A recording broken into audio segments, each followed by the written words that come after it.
If you asked 100 golfers about their equipment, probably at least 99 of them first thought would gravitate towards their golf clubs. And the other 1%'s first thought would probably gravitate towards the type of golf ball that they used. And you look long and hard to find somebody whose first thought went to their golf shoes, probably in large part because shoes get lumped into the category of clothing, but they do play an integral role in and as your equipment. Well, today's guest is an expert. He's a creative genius, artistic phenomenon, and he is the current senior shoe designer for Puma and Cobra Golf. His name is Charley Hudak, and we sat down and had a fascinating conversation about everything that has to do with the creative process, shoe design, and just about everything else in between, as well as a number of different other things. And it was just eye-opening to me, all the different things that go into shoes. For example, the creative process and how they'd like to see the artistic fashion of a shoe. Well, then it's got to go to the functional side. And for somebody who's going to be walking a lot and walking, let's say, 6 miles a day as you play a round of 18 holes, is it going to be comfortable for that and functional at the same time? What type of material is going to be involved? Is it going to be leather uppers? Is it going to be mesh? The type of foam that they use, the density of the foam. All those different things go into the design and creative process of what we put on our feet each and every time that we go out to the golf course. So just, like I said, a very, very cool and fascinating show. Charley's a great guy that's going to really come across in here, as well as his creative genius.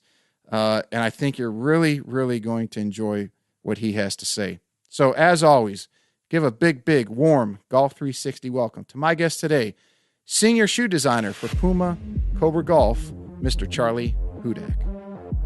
What's up, everybody, and welcome to the Golf 360 podcast. I'm the host, Pete Popovich.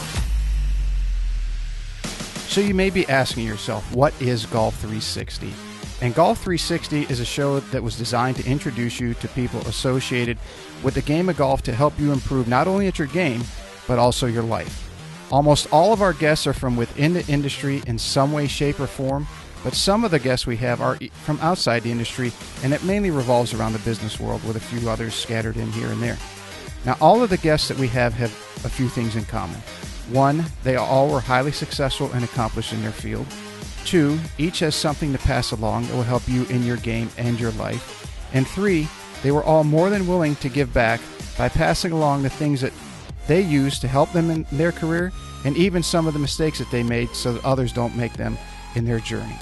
So I hope you find listening to them as enjoyable as I did interviewing them, and that each and every one of you benefits from the information that they so willingly and graciously pass along.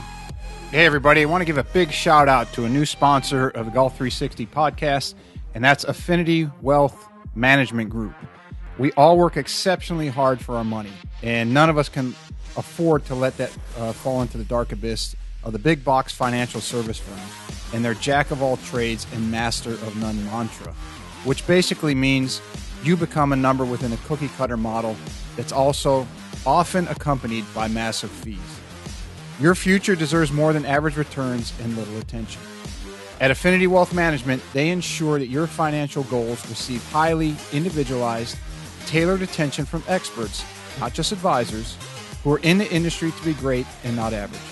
As a client of Affinity Wealth, you receive a customized solution to your customized life, keeping in mind your family's financial situation, values, and risk tolerance.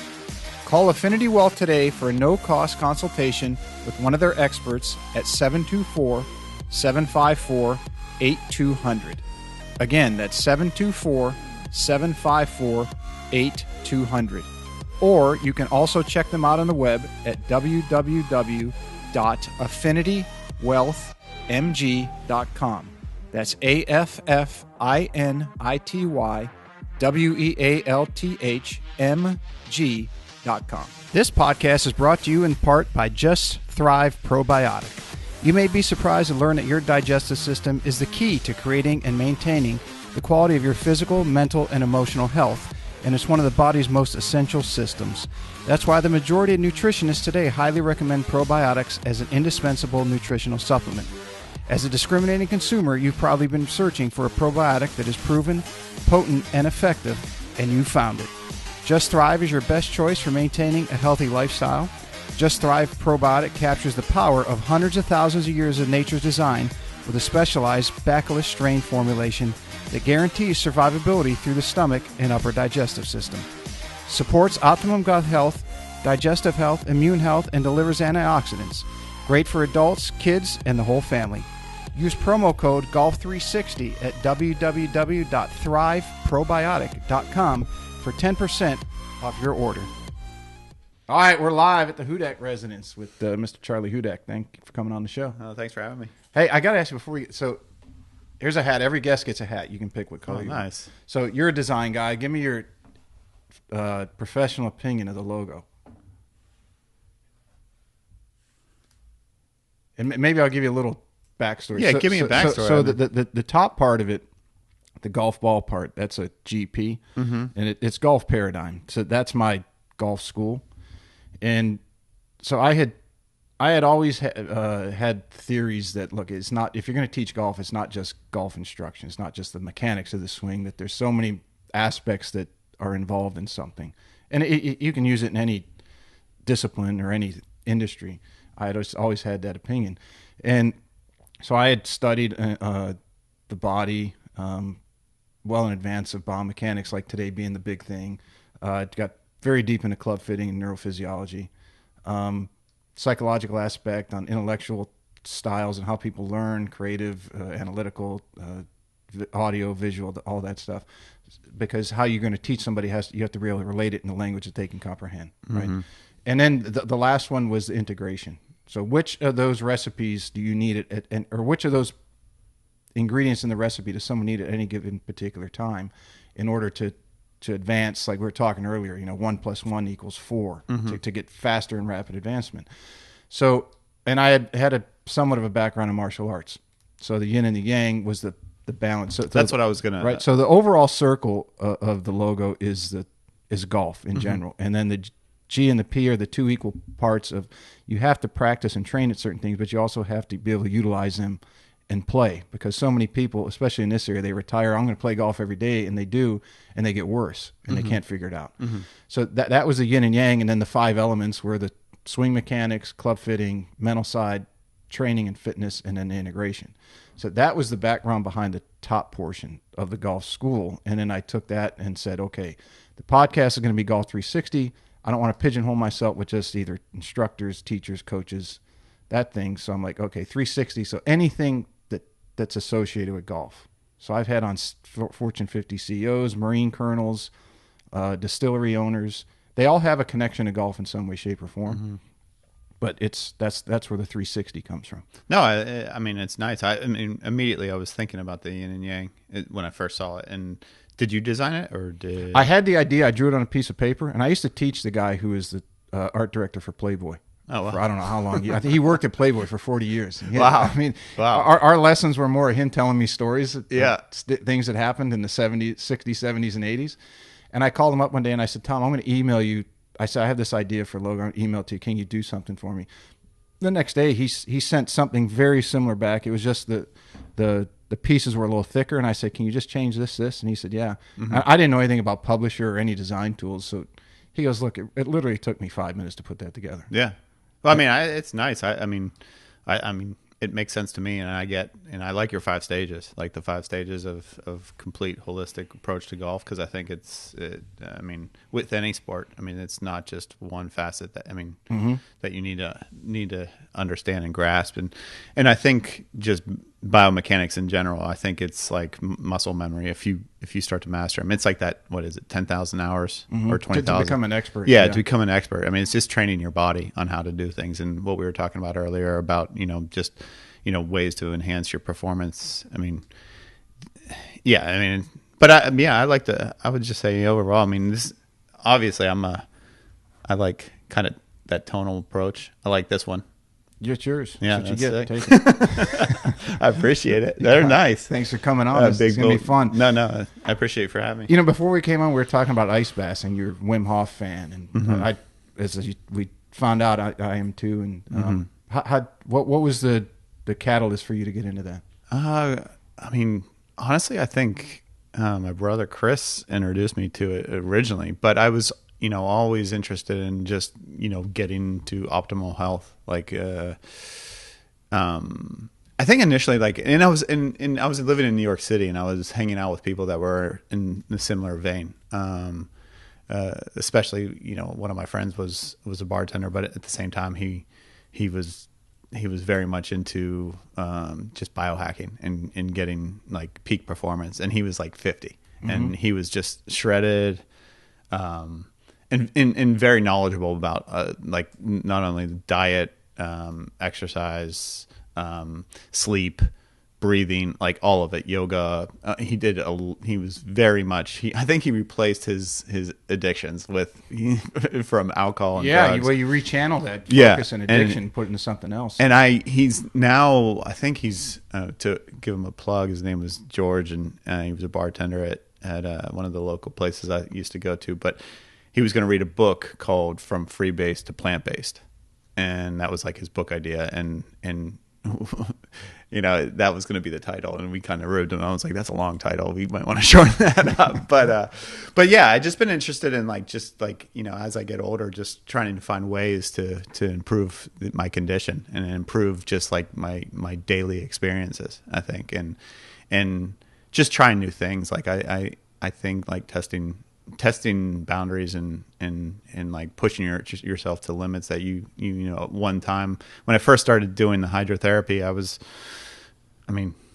the showers were like, I was happy to get a minute, the cold showers. And I think the temperature was like at like 51 degrees. When you did the showers, did you go in first thing in the morning with the shower as cold as it could be? I did it twice. So I did it once in the morning, and then as Shocks cold. The shit out of your system, doesn't it? Yeah. It definitely wakes you up. I was listening to like some hardcore, like hardcore rap, or just like heavy, something to psych me up. Some Pantera. Yeah, like Quiet Riot, something like that. But yeah, so I just, and it was like an accomplishment too, like right out of the day, like to accomplish something like that, just get you off on a good start. I think for me, that was, it was the sense of accomplishment. It made you feel good, and you starting from there is a good place to start the day. Like I was in there for a minute. All right, next day, 2 minutes. Month later, 5 minutes. And I think I did cold water showers for a year before I started doing submersing. And then that was like a whole nother level. Like I said earlier, it was trying to stay in there for 30 seconds was a complete different experience than the showers. It like pricks your skin is how I try to tell some people. Like someone just needling you all over your body simultaneous when you're in that cold water. Yeah, in the beginning. It was so, like at one point I think I got to like, I forget my record. It might have been over. I forget. But at one point, like my body like seized. Then I froze, and my buddy had to help me get out of the ice bath. But he was in there for, he could get into like the belly breathing and the Buddha breathing or whatever, and be in there for like 8 minutes. And another friend of his was able to take phone calls and do like just talk without shivering. Yeah. So I was like, holy, and I think it's like mind control too. Like you said, the psychology part behind like, sitting with that discomfort, I think is pretty powerful as well. And I think, obviously Wim Hof has some things in his past. Yeah. Like his past is like, if you know about his story, he wasn't like gifted right out of the gates. His wife died and he was in depression. Right. Yeah, exactly. So he's been through some stuff, and he had to train his mind, and all these guys like Jocko. And I think that's where it started. I think my brother Chris introduced me to like this kind of what was it, David Goggins and Jocko and some of these like hardcore things, and Rogan, and like it just was interesting, and like the whole biohacking thing too. Like I think something resonated with me early on when I went to a doctor about my lower back when I was young, and they said like when the engine light comes on in a car, you immediately go to a mechanic. But when your body sends you messages, you're just like, oh, it'll go away, it'll go away. And he's like, if we spent as much time like for our objects, like our cars and like our computers, fixing them, as we, like if we use that same energy on our bodies, he's like you would tap into like a pretty amazing experience. So, so that's why I got into it. But I would say I'm like just recently getting back into it, and I missed it. And I think it's a sense of accomplishment more than anything, and seeing like if like it feels good to be able to sit in there for 5 minutes. Have you done the cycle of cold bath, warm, shower, cold bath? Handful of times, and at different places, like whether it was like natural springs with a a cold bath nearby. So it was set like the real deal where it was set up to do that. Yeah, like you mean at like when it you mean exterior okay. or like okay, so Tony Robbins has that, is it Namalé, that place in where is Sun it? Valley? No, the one he has in the Pacific, where he owns like the island. No. So there was a reporter, a young guy from New York Times or one of those magazines, that Tony's like, yeah, come on, you want to do a story? And this kid's like 26, or he's just one of his first jobs. So Tony takes him through his exercise routine where he's like full out for 15 seconds, and he does that. But then he sticks him in the sauna. I don't know how long he was in there, but then, I mean, you take 2 steps outside the sauna and they got a plunge pool, like an 8 or 9 foot plunge pool. I don't know what it is, 39 degrees or 40 degrees. So as a kid, jump out of the sauna into the plunge pool. Like you take 2 steps and you're in. That's crazy. So it's a setup like that. But I did it once. My back was really locked up, and that was when I was doing the ice baths. And I said, okay, I'm going to do the three set. So I did 10 minutes in the bath, 2 minutes in a hot shower, and I did it 3 times. And the second round, halfway through, it was getting mentally difficult. I guess the chemical change in your body or whatever it does. But by the 3rd time I went into the shower, it was like releasing a drain that was clogged. Like all that blood got pumped and flushed out, and it was at least 50% better. Yeah. So without any chiropractic, without any soft tissue work, just cold and ice baths and heat. Yeah, I mean, I think the coolest place I did like hydrotherapy probably was in Sun Valley. I was there for a wedding, and someone told us about the hot springs, but it was cold. I mean, it was freezing. The runoff water from the snow melt was freezing cold.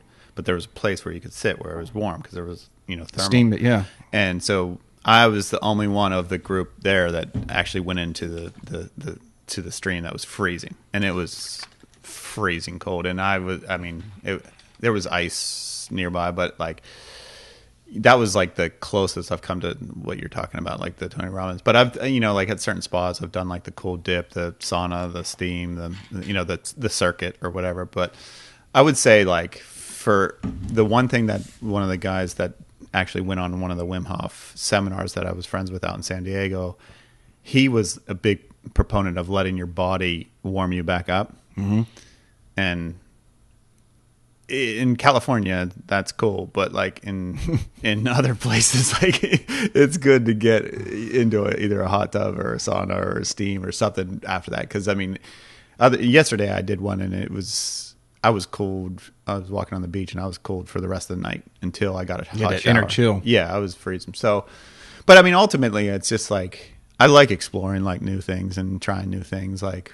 Even after like I had wrist surgery and reconstructive hand surgery, and I think it's helped with that as well. I mean, like you said, it unclogs, like it gets your blood going. I mean, some of the science behind it is, I mean, reduction of inflammation. All those things are that they're finding. I mean, it can't hurt the way like right. It's not hurting. Yeah, so like it's like I used to listen to Peter Attia quite a bit because he's got that longevity clinic. I don't know if he's in San Diego or he's in L.A. He's another one's in New York. But it's like someone asked him about, is it okay to drink 1 glass of wine a night because it's supposed to be good for you and this and that. And he finally kind of chuckled because he likes wine, I think. And he says, I obviously read a lot of literature and studies for decades. He says, and there's a lot of discrepancy on if does 1 glass a week help? Is it 2 glasses or what? He said, but I do know this for a fact, that nobody has really had any problem from not ever drinking alcohol. So I can't tell you to go ahead and drink it, but I can tell you that if you don't drink it, your chances of being healthy are probably going to be higher. Yeah. I mean, I would agree. Someone trying to rationalize, hey, I had Yeah. half a bottle of wine at dinner last night. Can I have another glass tonight? Yeah, I would say like that's what, like when I would start getting into a groove, like both like mental, emotional, physical, kind of like a nice cadence. Mm-hmm. Usually alcohol would probably send me on a, like it would Throws knock you me off. off, throws me off. Yeah. So like even a handful of drinks, during a wedding or something like that, like it just would knock me out for like a couple of days because I would just feel terrible, and then I wouldn't want to do it. And then the next day I'm like lacking motivation, and then the following day I'm like, oh, I'll get back on the cycle again. So yeah, I mean, some people are fine though. Like I know plenty of people that have, a couple pops here and there, and they wake up the next day, no problem, so. I can't even. I went through a cleanse. I had shingles coming up on 2 years. And so they determined, okay, this is an autoimmune problem you got. Mine was through digestion. I didn't have any parasites or anything like that, but I have a major imbalance in the flora in my gut. They're like, you're eating healthy, but you're eating too much. Like I'd eat a whole steak, 12-ounce steak, and even sweet potatoes and salad, but you'd eat almost a whole sweet potato, and then you eat a big bowl of salad, and then once, maybe twice a week, I'd have dessert. And I'm like, how come what's going on? I don't eat bad. I couldn't lose weight. And they're like, they did all they must have, I think I had 100 pages back of blood tests, urine samples, stool the whole thing. Yeah. And anyway, last year and a half, I've been going through this clean eating, and we started a bourbon club in our neighborhood. And last night when you're bourbon club, you're tasting like this much, right? Like a half an inch, because you're just tasting. And I think I had 3 of those and one regular normal drink. And this morning, I'm feeling it. Yeah. Like I would if I was 20 and had a case of beer. Yeah. For sure. So, and as you age, your body can't, your chemical structure doesn't detox like it used to. For sure. I mean, I think, that is the one thing. Like, I never really had like crazy hangovers when I was young. And now it's debilitating at times, if I indulge too much. But I would say, like, even like, overseas, like I kind of put, when I travel for work, overseas, if you indulge a little bit, you're dealing with jet lag, you're dealing with a new climate. I mean, there's so, like, your 360 philosophy, it's the same thing. Like when I go overseas, it's like, it's not just physical, it's mental. There's so many components to it, the emotions of like being away, being in a new land, different hours. So like one drink over there while you're jet lagged is like 4 drinks over here. So, I don't know. I guess ultimately, like, I remember when I was like 25 or 26, I was like, I hope by the time I'm 35, I won't be drinking anymore. It makes you, because you just feel like shit. Yeah. I used to be able to eat. My brother and I would watch golf on the weekend, and we go to Publix and get a Oreo cake, marble cake with Oreo ice cream. We cut it in half, and we'd sit there and eat it with split a gallon of milk, and we'd feel fine. Right. And my whole life growing up, like, I'd eat, like, baked goods was my vice. I drank, of course, with buddies, but I didn't care for alcohol, to taste alcohol. Yeah. Didn't like cigarettes, that sort of thing. Didn't get into drugs, but baked goods, I'll eat a whole bag of Oreos in a heartbeat. And people are like, that doesn't bother you? I'm like, I have no idea what you're talking about. Never got an insulin rush. Yeah. Any of that. But as soon as I went through a cleanse about 10 years ago, a friend of mine said, he's a Czech practitioner. He goes, you got to clean up the diet. And I did it. Ever since then, I'm like, you took away my superpower. If I have now the superpower of being able to eat that stuff and not feeling any effect, at least feeling the effect, right? The damage is being done. But if I have, I don't know, 5 or 6 Oreos, I'm feeling it within 15 minutes. Yeah, I'm non-dairy now, and I have been ever since. There was a book I read called The Anti-Cancer Diet by Dr. Servan Schreiber, and my brother was going through cancer going through his treatment at the time with cancer, and I just pretty much adopted his diet just to, like, just join forces, and I haven't been a dairy guy since. Almond milk, but is a good substitute. But pizza, I miss for sure. But Have you tried the? I got an awesome recipe for cauliflower pizza. oh, that sounds amazing. Oh, it is. It's you don't you at least get the psychological, because I mean we all associate, we're about the same age, growing up in the 70s and 80s and 90s with pizza being, you're always around, it's either a birthday party or hanging out with Yeah, your oh, buddies yeah. and sports or whatever it is. It's always fun. So there's that psychological set aspect of it. But this checks that box big Really? time. Oh, wow. Yeah, I had Dr. Michael Hollis on. He's a hormonal specialist out in California. Oh, wow. I'll get you connected to him too. He only does by referral. He doesn't have any website, doesn't have any social media. He's the one that got me back on track. I like that style. And he works with evidently a lot of sports, like professional, like their contracts coming up, and then they really need to perform well. And he's like, okay, here, I mean, this drink is all my vitamin drink and everything. So I take 2 scoops a day and put it in 50 ounces of water, and Oh, nice. so I'm not sitting there popping a dozen or more Yeah, that vitamins looked a day. like growing up in Pittsburgh. That looked like a bitter. Yeah, the stuff at the bottom. What is it? The what's this? The fiber. Yeah. So it, yeah, and I'll send you his podcast. That was a pretty good one. Yeah, he no. talked about like the drop in testosterone over the generations. He's Right. like, I said, is it the food? Because we did talk about nutritional Yeah. stuff and food being depleted over farming. Yeah. And he goes, but how are you going to feed 7 billion people on the planet? Right. But he said that testosterone is lifestyle. People are sitting at desks. They're no longer out working all day on a farm. They're not pulling a Right. hoe. They're not digging. They're not, physically active. Right. And like we're regressing. yes. Yeah. So it was a lot of that stuff. He said lifestyle change. He's on me all the time. He was like, you got to start doing more cardio. Yeah. You No, got to get your heart pumping.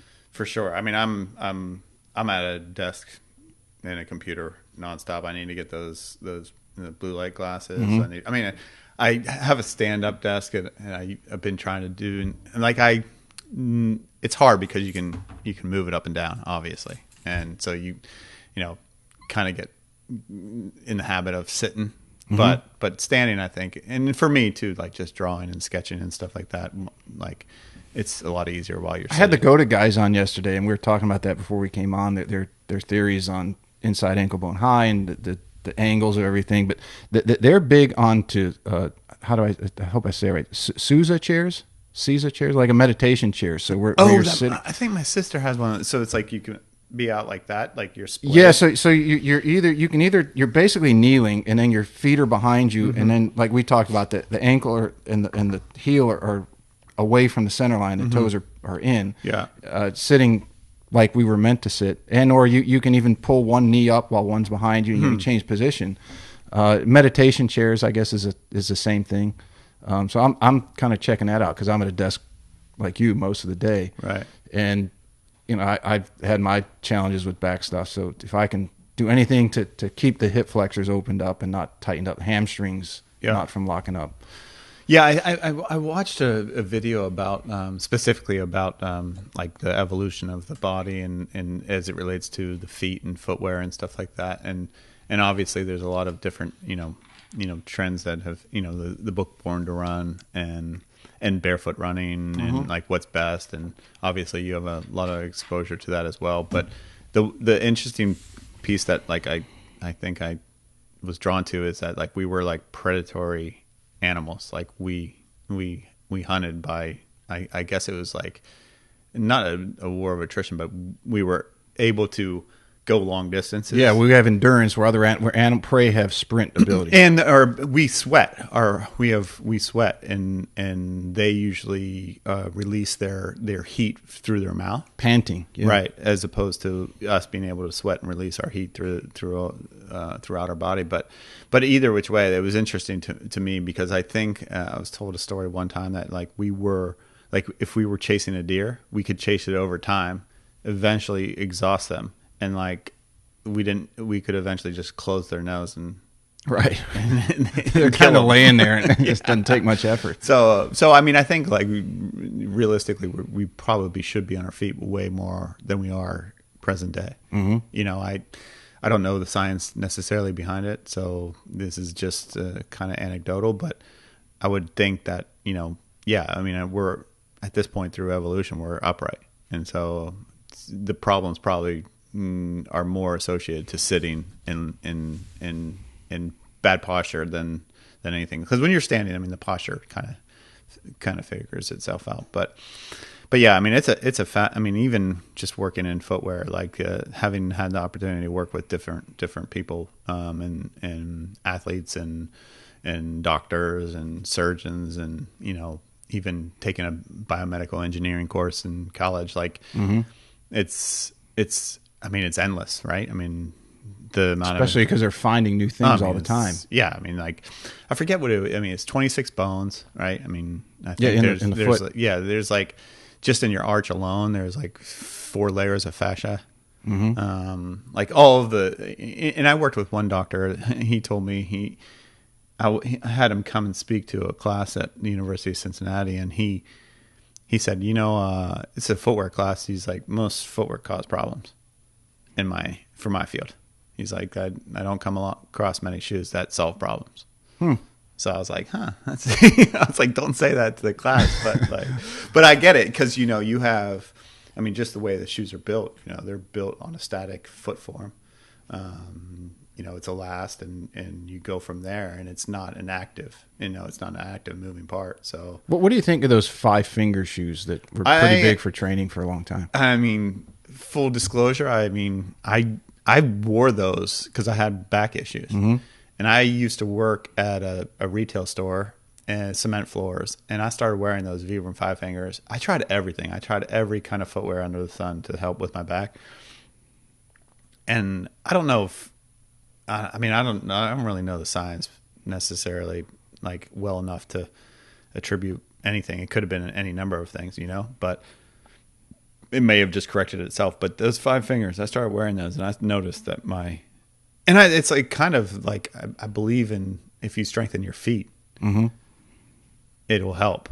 Like, I think like when I come across yogis that have like the dexterity and the movement of their foot and the strength in their foot, and like they're able to spread their 5 toes, I think that's how we should be. Yeah. If you ever read, what's the book? Weston Price's Physical Nutrition, Physical Degeneration. All right. He was a dentist in the 1920s. Wow. And he had the theory that diet was a leading contributor to cavities. So as opposed to, let's say, brushing your teeth every day, multiple times. So what he did a self-funded study where he went around the world to indigenous cultures. Like he went to the Zulus in Africa. He went to the Swiss Alps, Welsh, the Pima Indians, and then like the Maoris in the Pacific. And what he found was like cavities were like less than 0.5%. Wow. Like dental structure was absolutely perfect without orthodontics. Wow. Cancer was almost not found. Heart disease was almost not found. So he's like, all these people are eating their local food, and they're eating off the land, and they're not having really any problems. But one thing he also noted in the book was that the modern shoe, as shoes pinch forward at the toes, and he had pictures of people who would wear shoes like that where their toes were all mangled up, and then he had the indigenous cultures where their toes, as you said, were all spread, and it was almost like the line of the inside portion of the heel went to the second toe, and then the big toe turned inwards so, as they spread out. Right. So, right, like you said, if it's spread out and it's supportive, then your knees, your hips, your lumbar spine, everything above it's going to not have to compensate. Well, you referenced before we started, like the people that you were working with your back, and they reference babies crawling. Right. And I mean, although it's outside of my own industry, I mean, we're not born with shoes on. No. So, and I actually got to work with a company that worked with Kenyan runners, and the majority of the runners at these training facilities were in bare feet up until they're like age 16 before they start getting the big contracts with the different footwear companies. So, I mean, realistically, I think that with the advent of concrete and I mean, not necessarily the advent, but like we're being exposed to different terrain now. So like running on asphalt, you need some protection, right? So it's a little bit, but I've seen some of those guys that are barefoot runners that are running around bare feet, like even I think I saw a handful of them wearing 5 fingers at the New York City Marathon. So it's like, I think you can do it, on pavement. You just have to, change your running style. There's a lot of people who are about the midfoot striking and like preventing your heel from crashing onto the ground to protect from injury. But yeah, I mean, it's the footwear industry is a big business, and I mean, you're seeing like a lot of the maximum cushioning brands like the Hoka, Hokas, and stuff. So for the ultra marathoners, and you want that cushion, and it's also like making it, it's for longevity as well. Like when you're older, your body starts to break down. So like adding more cushion makes sense. And I mean, it's just fascinating because it evolves. Like like anything, you learn more. You read different things that kind of push you into a different kind of mindset. Like, what if we tried something similar to this? Like you were just saying, like just the positioning of your toes, like where where that center line kind of is, and like couldn't you develop a shoe that like? Do you remember have you ever seen the tabby shoes that? Like you said, you did martial arts, like the toe is like the ninja shoes, right?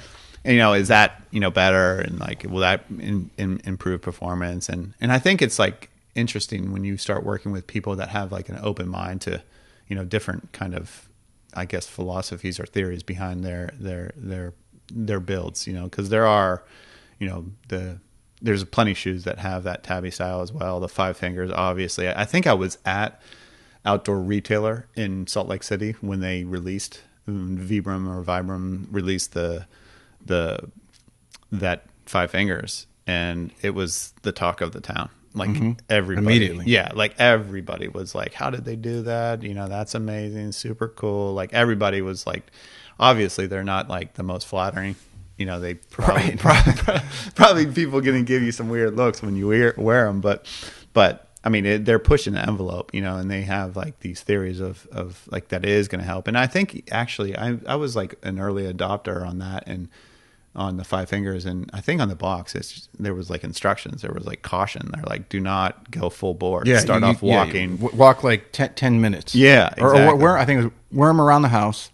Yeah. After a couple weeks or a week, whatever, walk for 10 minutes. Yeah. Don't go out, walk 5 miles or run 5 miles in the first week. Yeah, it's like the baby steps thing. I mean, like I wish I think if it wasn't for being out in the West Coast when I was trying to learn how to surf, I still call it drowning, but the water was cold, so that was like my first introduction into like the cold water. So it was a gradual introduction. I was wearing a wetsuit and whatnot, but even during the summer, the water was if you were wearing board shorts and like a like a jacket or whatever, or a rash guard, it still was chilly. Especially like we said, once it starts moving across your body. Yeah. So I think that was like my early introduction. So it like got me prepared for the cold water. But I mean, now I think I guess like little by little you get more used to it, and it becomes less like, I guess, torturous. Yeah, I mean, it's always torture, I think, but sadistic. But like, it makes you feel good. Like it to me, like even if you go surfing and you don't catch a wave, like it still makes you feel good. What'd you do today? Went for a surf, went for a run. Those things break up your day. Those things like make you feel good. I mean, it can't hurt. There's things that you can do, obviously, that will probably not beneficial to you, but they're markers, So anyway, don't want to ramble too much about that, but yeah, I think we have similar interest in that, and in like just general like well-being. I think is like is a good trend that's taking place. Like we're becoming way more aware, and plus we have the access to information now. Yeah, and I'm a big documentary guy. Yeah, especially with TV, the way that it's gotten today. I mean, it's either the news or these shows are just so off the wall. I'm like, yeah, I'm not into that shit. But one of them I watched was Abstract on Netflix. Oh, nice. And it was all, I think the guy from the New Yorker, the cartoonist, was in there, and they had a photographer in there that photographed more world leaders than anybody in history. But one I was really fascinated by was the one on Tinker Hatfield. in shoe design. And I didn't know that you were in shoe design. I was talking to your brother about it, and he's like, "Oh, that's my brother does that." You've obviously seen that? Yeah. I mean, and he's probably the biggest. I mean, he's the most recognizable name in the industry, bar none. I would say. I mean, I guess some folks could probably argue that, but I mean, he was always. I mean, I remember hearing about Tinker at a pretty young age, and I remember also like he came from like a architecture background, and he just had, I think, like, just in generally speaking, he has like a very kind of his approach is, where he gains his inspiration from and how he views the world is just pretty unique.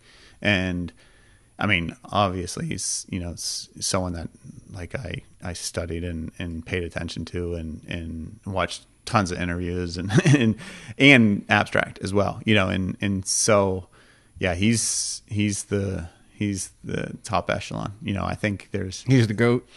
Oh yeah. I mean, I would say for sure. I mean, I think, like, I forget, one of the guys that was a mentor of mine from Nike, Jordan Brand, and whatnot, said like there's like a handful of names at Nike that are spoke with the reverence. One was like obviously Phil Knight, Bill Bowerman, and like Mark Parker, and then like and Tinker's in that that Hall of Fame. So and for a designer, like like everyone, I would say all of my colleagues, all the people I've worked with, everyone knows who Tinker. Did you read Shoe Dog? Yeah, amazing. I read that in like 2 days. Yeah, I couldn't put it down. Yeah, amazing, and like it brings more. It made it more kind of like, I don't know. Some people had different reactions to it, but I having experienced a lot of that lifestyle and like that culture and whatnot, like it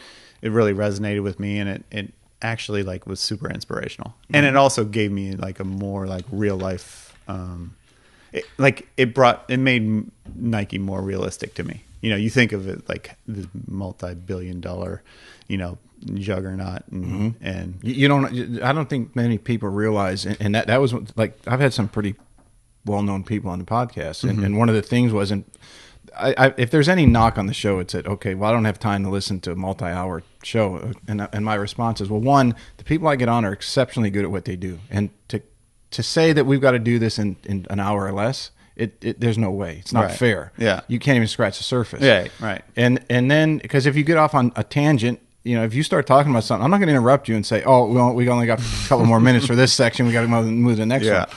And the other was, you can't ask someone at that level to tell their story and the background, to give some perspective on what they do in a short period of time. Yeah, like if you had, I mean, obviously, like if you had Tinker on here, like your viewership and your membership probably would increase substantially, because it's a culture that is like, I mean, it's hard to even explain to laymen, even those that I've met along the way that consider themselves quote unquote sneakerheads. Like, I'm not sure they quite, I mean, maybe they do, but maybe they don't. But it's a phenomenon, and I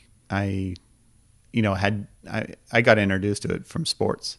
Like, my tool was shoes. Like, the only thing I really needed to buy was shoes. I could cut off pants, make them shorts, jorts or whatever. I could wear any t-shirt, but like the shoes on a basketball court, or the shoe, like I needed special cleats. Obviously I didn't have like the latest greatest, but you needed to have the footwear to perform, pretty much. I mean, you could probably get away with wearing some off category shoe, but basketball shoes were the thing that got me interested. And I was at that age, that impressionable age, when it all hit fire. When it took off. Oh yeah. I mean, it's hard to explain to people that time and period and that place. Well, you had Jordan. Yeah, the Jordans, when he took over the design of the Jordan shoe. Yeah. And it was the third installment. You had Reebok with the the cross trainer. Oh yeah, I Right, mean, that was all like at that period of time. So the shoe industry or sports shoe industry was exploded. yeah. Well, I always like I do some like seminars and go to high schools and go to colleges and have taught some classes at university levels.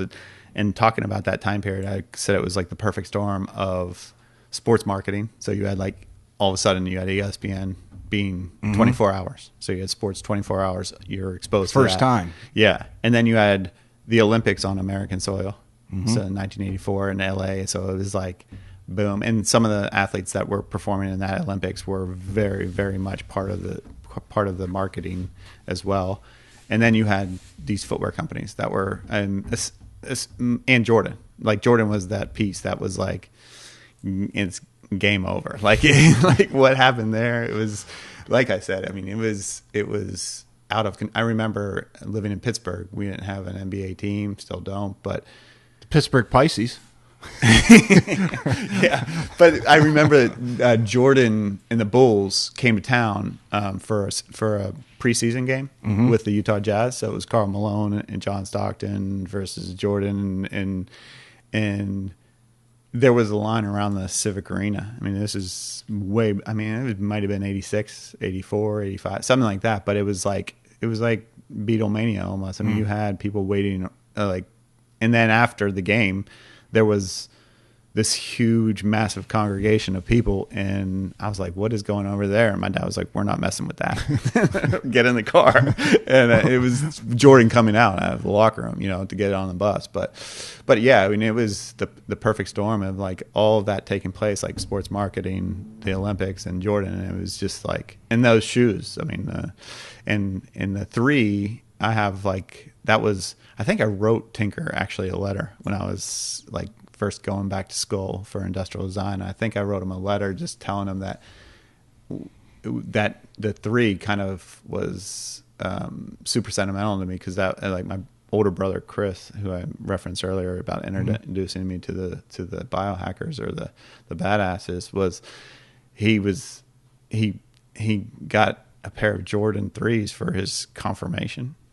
And like, I remember like he had for some weird reason, we were at this like congregation of like, it was like the post confirmation. It was like all these. Was that the 3/4 height? It wasn't the height. Yeah, it was like, yeah. And so, but it was, I mean, it was the and three. He was in that. I think that was the first year he was in the dunk contest too, wasn't it? No, he was in earlier when he had the black. Yeah, white, he black. wore. Yeah, I think he was. He had like a hiatus, and then he came back when we had the yeah, threes. he broke his. I think he broke his foot. Broke his foot. Yeah, and so the whole thing was like the Jordan 1. I mean, obviously that was the one that was banned by the NBA. The Jordan 2 was.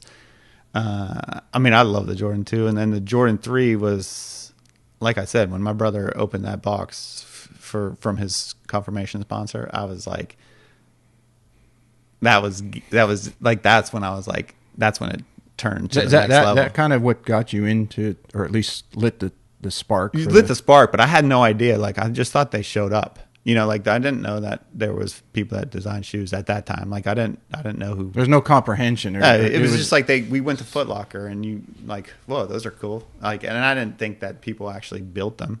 I mean, I guess I was just more concerned about like Jordan's, crossover or his rock step or whatever. I was more concerned about like watching players, like, you name it. I mean, there was tons of people like Steve Smith. I mean, there was Kenny Anderson. Like, I remember watching Kenny Anderson, Bobby Hurley. Bobby Hurley was like, like gave me hope, and same with Kenny Anderson, like two skinny kids and not necessarily like 6'4". So I was like, all right. And I would obsess over that. So like the shoes was just piece of it. And I, quite frankly, like I don't think my dad was keen on spending $100 for a pair of shoes. Not back then. That was a lot of money. Yeah. So like, it was like, and I started doing weird stuff like right away with shoes. Like, I started cutting off pieces. I started, like trying to make them lighter, trying to make them cooler. Like, I would carve away pieces, and I would also start drawing on them. I would start stenciling on them. I would do, and my friends would ask me to do it to their shoes. So like they'd be like, "Can you put my girlfriend's name on the back heel?" And I was like, "I don't know." He's like, "But don't be too obvious with it because I don't want to get roasted by people." But yeah, it was just and I remember like sometimes like I remember in 7th grade I was like putting duct tape on the bottom of my shoes so like I would it wouldn't look like I wore them, and then I would sell them to a friend, and then I think my friend's parents would call my parents and be like, "Your son's selling his shoes to our kids. Can you please have him stop?" But yeah, it was just the introduction was sports for me, 100%. Like it was, and I think that's similar for a lot of people. You want to be, you know, if you can't be in it, you want to be around it type of deal. But yeah, I mean, I would say like, I thought they just showed up. And so I went through college trying to figure it out. And then like ultimately I had a couple friends that I went to college with that ended up working at Nike in marketing or in sales or something like that. And one in particular was just like, you know, come out to Nike, check us out. And that was like when I think I was like 25 or 26 at the time. And I think that's when I was just like, oh my gosh, like there's a whole army of people to build these shoes, to make these shoes, to sell these shoes, design. to market it, design these shoes, all this stuff. And that's when I was like, how do I get to be a part of this? And so that's when that's when it started. And then they were like, you need to go back to school. You need to. So do you have an undergrad degree in art and design? I have an undergrad degree. I have a degree from Miami of Ohio in humanities, like so bachelor of arts, and then I went back to school for industrial design at the University of Cincinnati, DAP, which is like acronym for design, Architecture, art and planning. Yeah, right. And so that's when like things start. Originally I went to SCAD right down the road, and the first year I was there, like everything was fine, but it wasn't as intense as I wanted it to be. I'm sure it probably would have gotten more intense as like you start getting away from the foundations. Yeah, it's huge now. But yeah, I mean everybody, like when I go around, it's a great program for sure, 100%.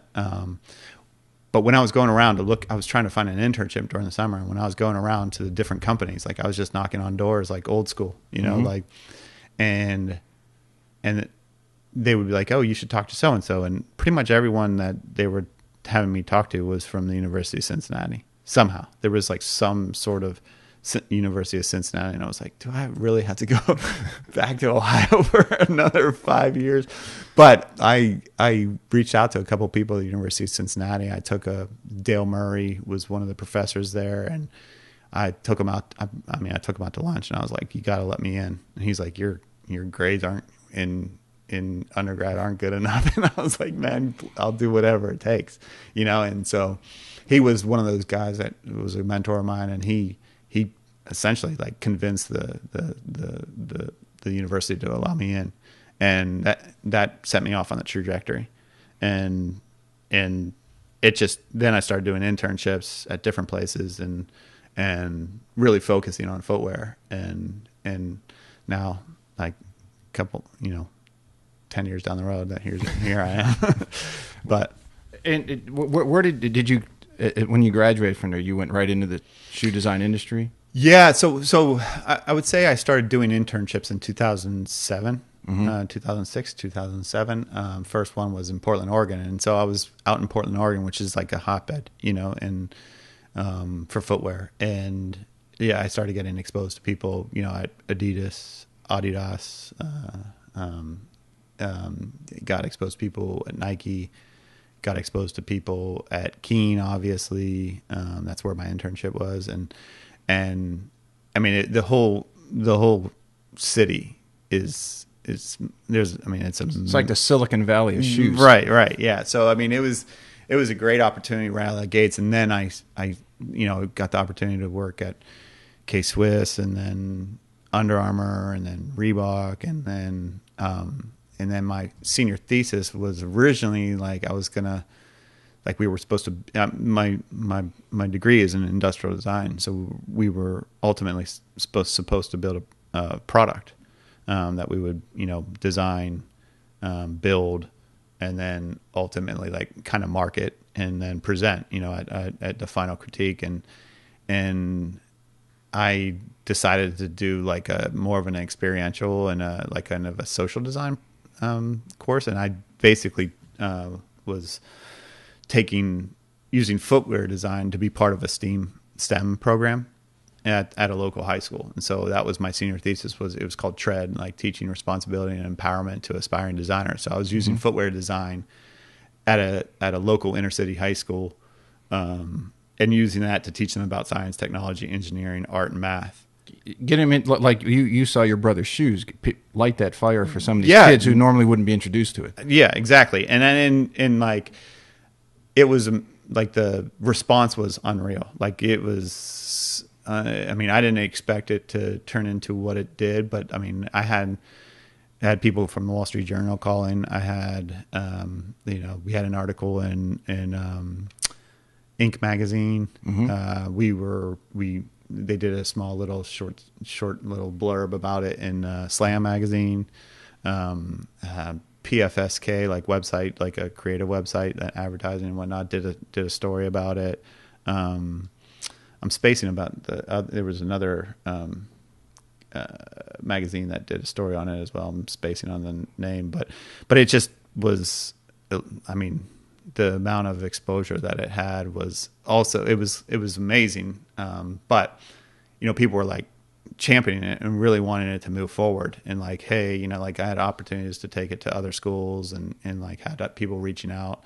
And then University of Cincinnati was like, stay here, get your master's, keep doing this program here. And I was like, I need to start doing what I wanted, and even I want to get into what I'm studying, right. Get out in the world and put this stuff to the test. Right. And also too, I think it was somewhat confusing to some of the, like some of the places that I was applying to work at, because they were like, wait a minute, you seem super passionate about this. And I was like, well, I'm passionate about multiple things, I'm passionate about, but yeah, I think it was a little confusing because I was like very passionate about that, and like taking, like all the findings and all the experiences and sharing the wealth, because if I didn't necessarily have that when I was like in high school, my guidance counselor was like, usually just like trying to push me into like, just go to college, like you don't need to decide now, and now it's a different game. But like them getting this exposure was amazing. I mean, I still keep in touch with some of these kids, and they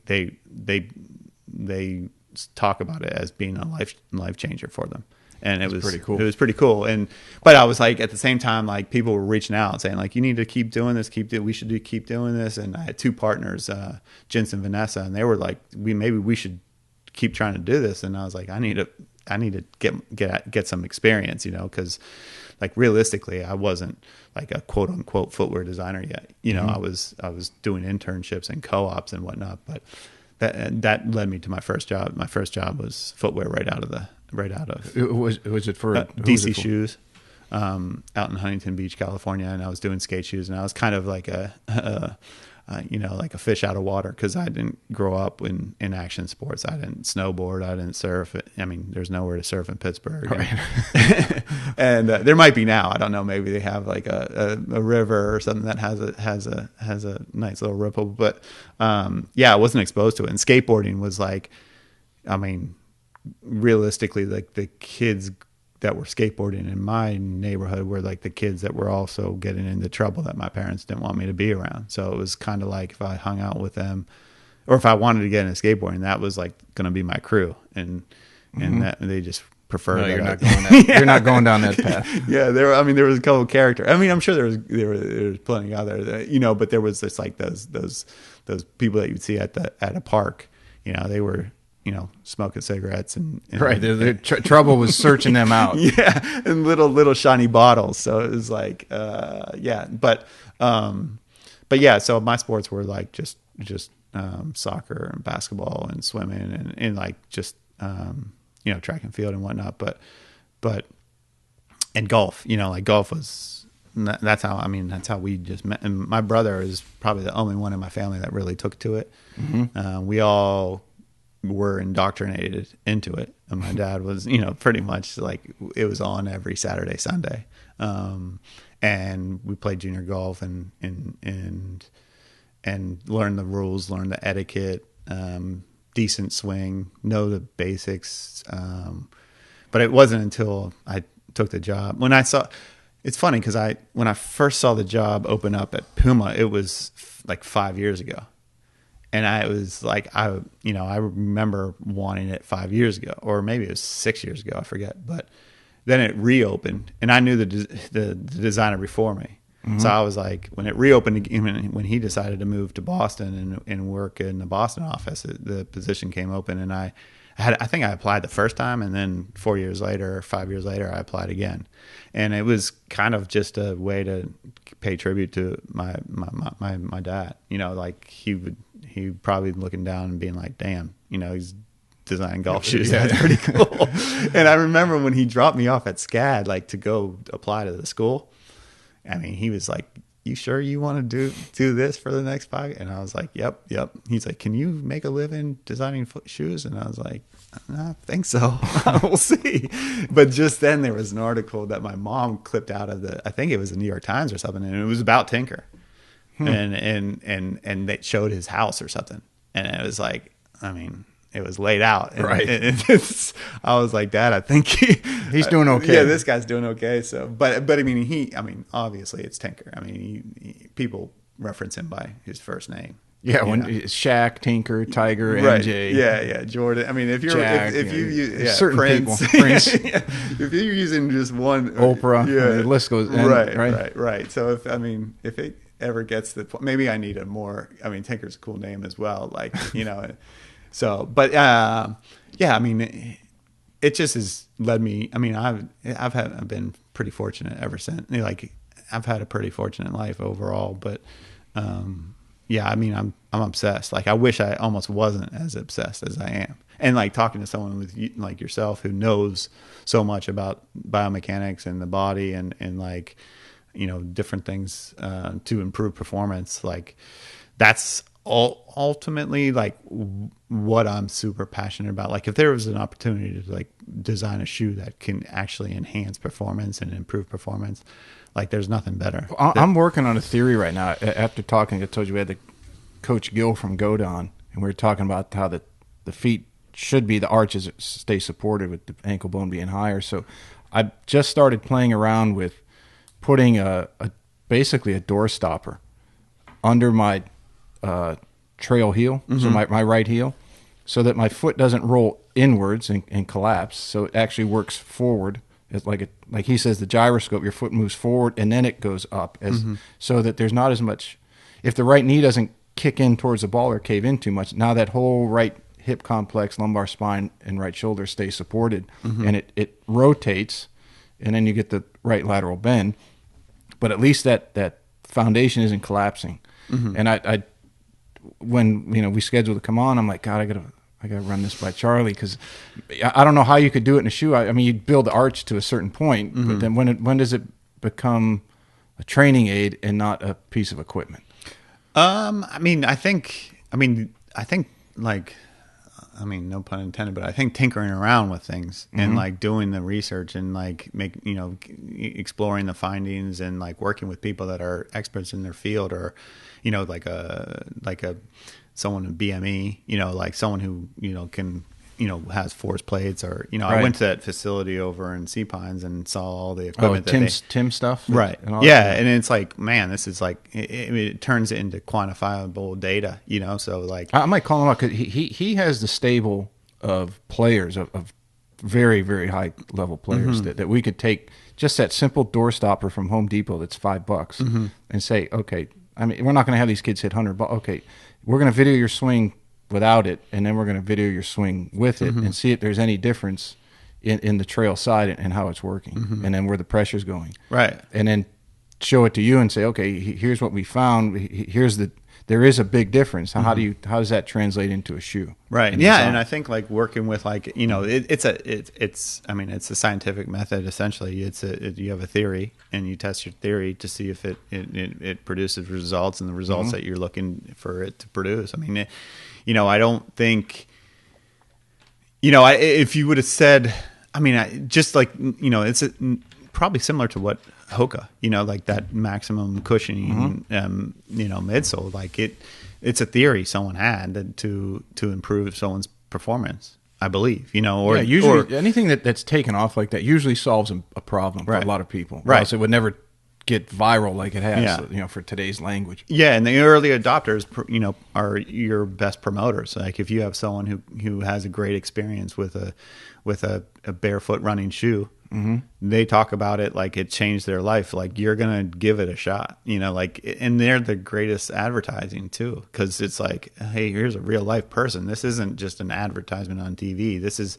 someone who I trust. This is someone. Yeah, you get someone like Mark Sessoms to promote your shoe, on Daily Apple and all the triathlons he's doing. I mean, that's what got me hooked. I mean, there's no better endorsement than probably Jordan, or like, let's just say Tom Brady, like Tom Brady wears a certain shoe. That if that shoe works for him, hopefully it'll work for you. Right. And if it doesn't work for you, like maybe there's at least if you're a 12-year-old kid, you think you're Tom Brady for that season. Right. And if it doesn't work for you, then you maybe just hit the books, like just, but, there's other avenues in life, but there's like, I think we have a lot of similarity. I mean, like we have a lot of things in common, the two of us. And I think, it's weird because I'm, obviously from a big family, but I get, almost weekly, I get information sent to me, like similar to what you're saying. Like I will share you this person's information, and my mom clips out and if there's anything related to footwear, she'll clip it out. It doesn't matter if it's a loafer, a penny loafer, or a stiletto, or whether it's it doesn't matter. Shaquille O'Neal with his brand or whoever, like she'll send it to me. And I just just recently I just had a friend who I hadn't seen in like 10 years send me a YouTube video about like, basically a handful of people, a doctor, biomedical engineer, I think a triathlete, all talking about, footwear and how to come up with it. And they weren't even building a new shoe. So like you're getting input from different modalities, so to speak. Yeah. And that, hey, here's what we're seeing on the way the foot works and how the stride and the gait and everything else, and then you got another person interjecting, so it's a collaboration of information. Yeah. And golf is like fascinating because I think like it's like one of the it's such a, like in regards to biomechanics, like your feet are doing two different things at two different times, and it's an asymmetrical sport for the most part. It's bilateral, and you almost are thinking of, like I think probably anyone who has designed golf footwear, is like, hey, should we design the left different than the right? But then what about like a left-hander? You can't, just be. Yeah, the accountants are going to get in there and say, okay, how are we going to carry? How do we know how much product to carry? And we don't want to get overspent. Right, the bell curve gets a little screwed up. But realistically, like there's even from talking to Tim over in Sea Pines, like he understands, like he has some pretty strong point of view, like as it relates to like how what shoes to wear, like what he wants the heel to toe ratio to be, and because it impacts, it definitely impacts, like it'll impact like your performance, and having worked with athletes before, like everyone's foot's different, so like what may work for you may not work for your twin brother. Like the anatomy is enough to even just if it's a millimeter or a micron might shift it that much. Hopefully not, but yeah, like there are people that I've worked with in the past who are like trying to, like with the advent of 3D modeling, like trying to build these, and there's not just 3D model, but like 3D printing, like 3D, like scanning your own foot. Right.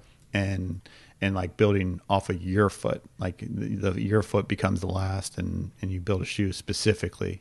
Do you think that's where maybe shoe design, or not sales, but companies are going to gravitate towards? I think they're all. I think the majority of companies are racing toward that for sure. I mean, because right now as you look at shoes, it seems like all the conglomerates have bought up the little ones. Like Nike now owns Cole Haan. And it seems like even high-end dress shoes, so to speak, are mass-produced to where they're like, okay, they're always mass-produced, but it seems like that they've gotten cheaper and more generic instead of more specialized. So do you think that pendulum's going to swing as you mentioned, the 3D printing and custom fitting to somebody's foot? I think I think the customization is huge. Like, and not only just like the color or the, or like what you can, like if you can, have your initials embroidered into the heel or whatever, like, like making your own unique, I think that's a big thing. And like specialized, like customized and specialized. Like, I think that's like the key, like, is there one shoe that can do all the activities? And I think if you built a shoe that could do all the activities, you probably call it the unicorn. Yeah, exactly. I mean, I think that the 3D printing and 3D, like obviously the technology of 3D modeling is changing the game for sure. And I think, don't quote me on this, but I think some of the data that they're going to have access to, especially as it relates to like core performance sports, like, this shoe is going to be better for this type of, foot. This heel to toe ratio is better for golf. This, like, they're going to start being able to collect that data and put that into, into a machine that spits out like a little ticket. You pull that ticket and like, this is what I need. This is what I order. Right.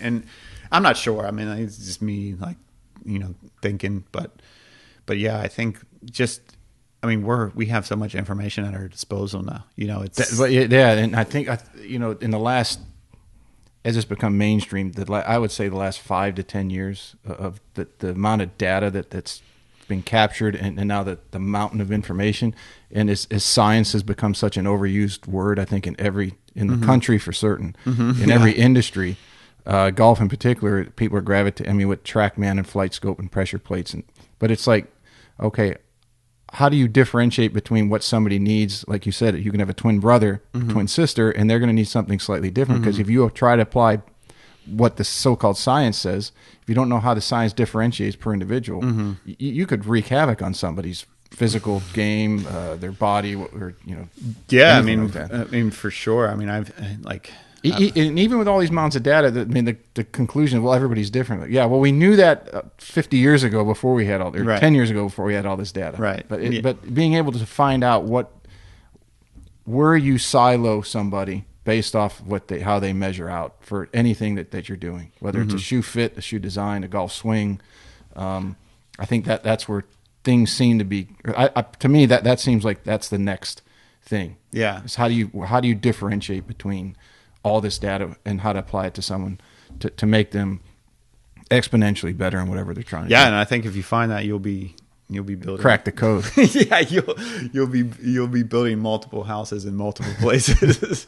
But I like even I remember there was one football coach who had his team, like, I guess practicing on the beach in barefoot. At the same time, it's like, his whole goal. And then you think of like some of the surgeries, like, ACL used to be like it was a game over, right? And you're out. And now it's like almost like 6 to 8 months. Then like Achilles, like it used to be unheard of to come back from Achilles injury. And with medicine and science now, KD is crushing it and up for MVP, and he's removed from an Achilles. Kobe, and also just like having worked with some of these premier athletes, it's just like, some of them, it's just like, it doesn't matter. Like, it's like, they're just gifted beyond belief.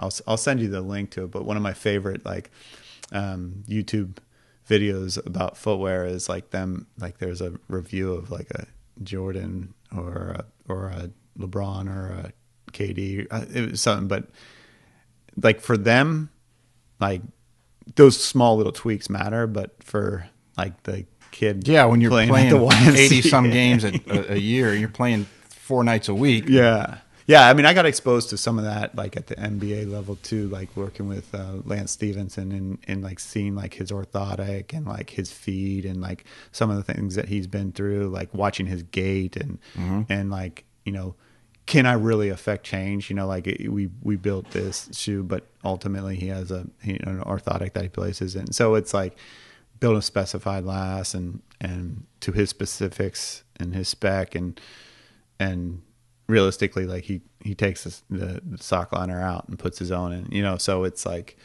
and then also different teams have different philosophies on how to, you know, different staff, different medical Yeah, staff. they're all going to have different trainers, right, and different and what therapists. they want to do, like put a donut in there and whatnot. But no, I mean, I think it's, I mean, I think like as it relates, like there's so many different avenues to go down, and especially like as it relates to sports, like every day just walking, you can do that in pretty much anything. But like when you're like, I don't know, I mean, I think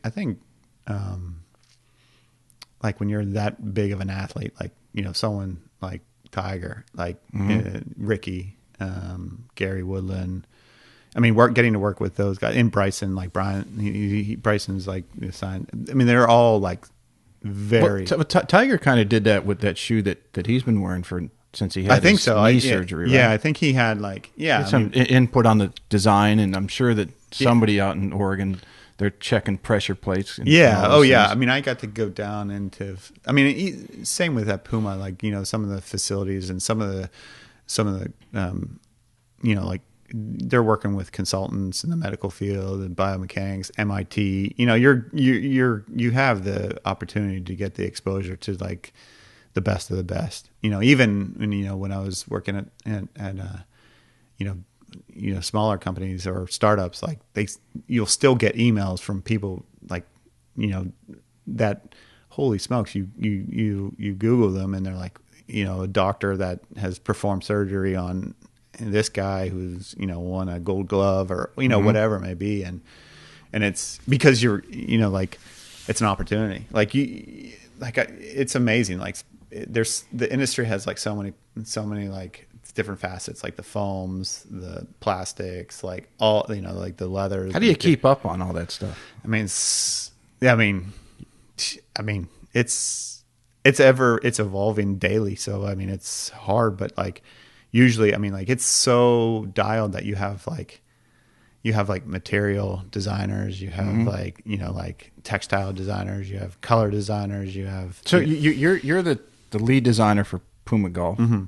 So do you have, if you have a meeting, do you have people that are focused on materials like leather, and then someone might be focused, or you come and say, look, this is the concept idea I have for the shoe design, and I want to hear from each of you based off your specialty, how we're going to build this based off what material we're going to use. Yeah, I mean, I think like I said, there's tooling engineers there. I mean, it's not just one, and even, you know, I think it's, I mean, the amount of people involved is staggering. Like when you, even from a design perspective, like, you know, I would like to think that I like just sketch something on a napkin and all of a sudden they're like, that's you're at dinner. Here's the next hottest thing in the world. That's amazing. And Ricky and Gary are gonna be wearing this, and everyone's gonna be focusing on it. Right. Like I wish that it was that easy, but like it goes through like, you know, a process. Like anything. Like I present ideas, I present concepts. I know, like I do, you know, thumbnail sketches, and, you know, obviously there's a lot of players involved, decision makers, all the way up the ranks, and then even once you get to a place where everyone's satisfied with like just like the general aesthetics, like then you go into the specifics of the foams, the rubbers, the TPUs, like all the componentry. So it's like picking who you're going to date. Your first, the aesthetics have got to be there first, and then as you start dating, you find out if they're in line kind of with the same views and beliefs that you have. Right.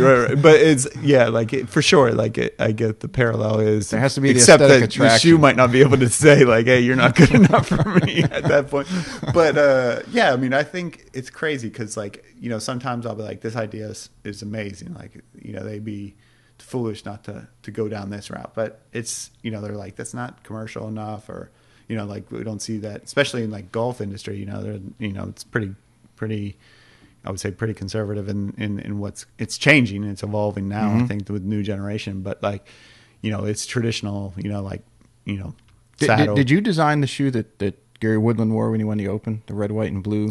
I did the like that's what I'm saying. Like it's a team, so it's like that the because that thing went. I mean, that sold out. The graphics, right. I came up with the graphics in the color, and that's part of my job as well. Like we're a small team, so it's like we don't have as many resources as like if we're out in Carlsbad, San Diego, California, and you don't let Ben Showman chime in on anything, do you?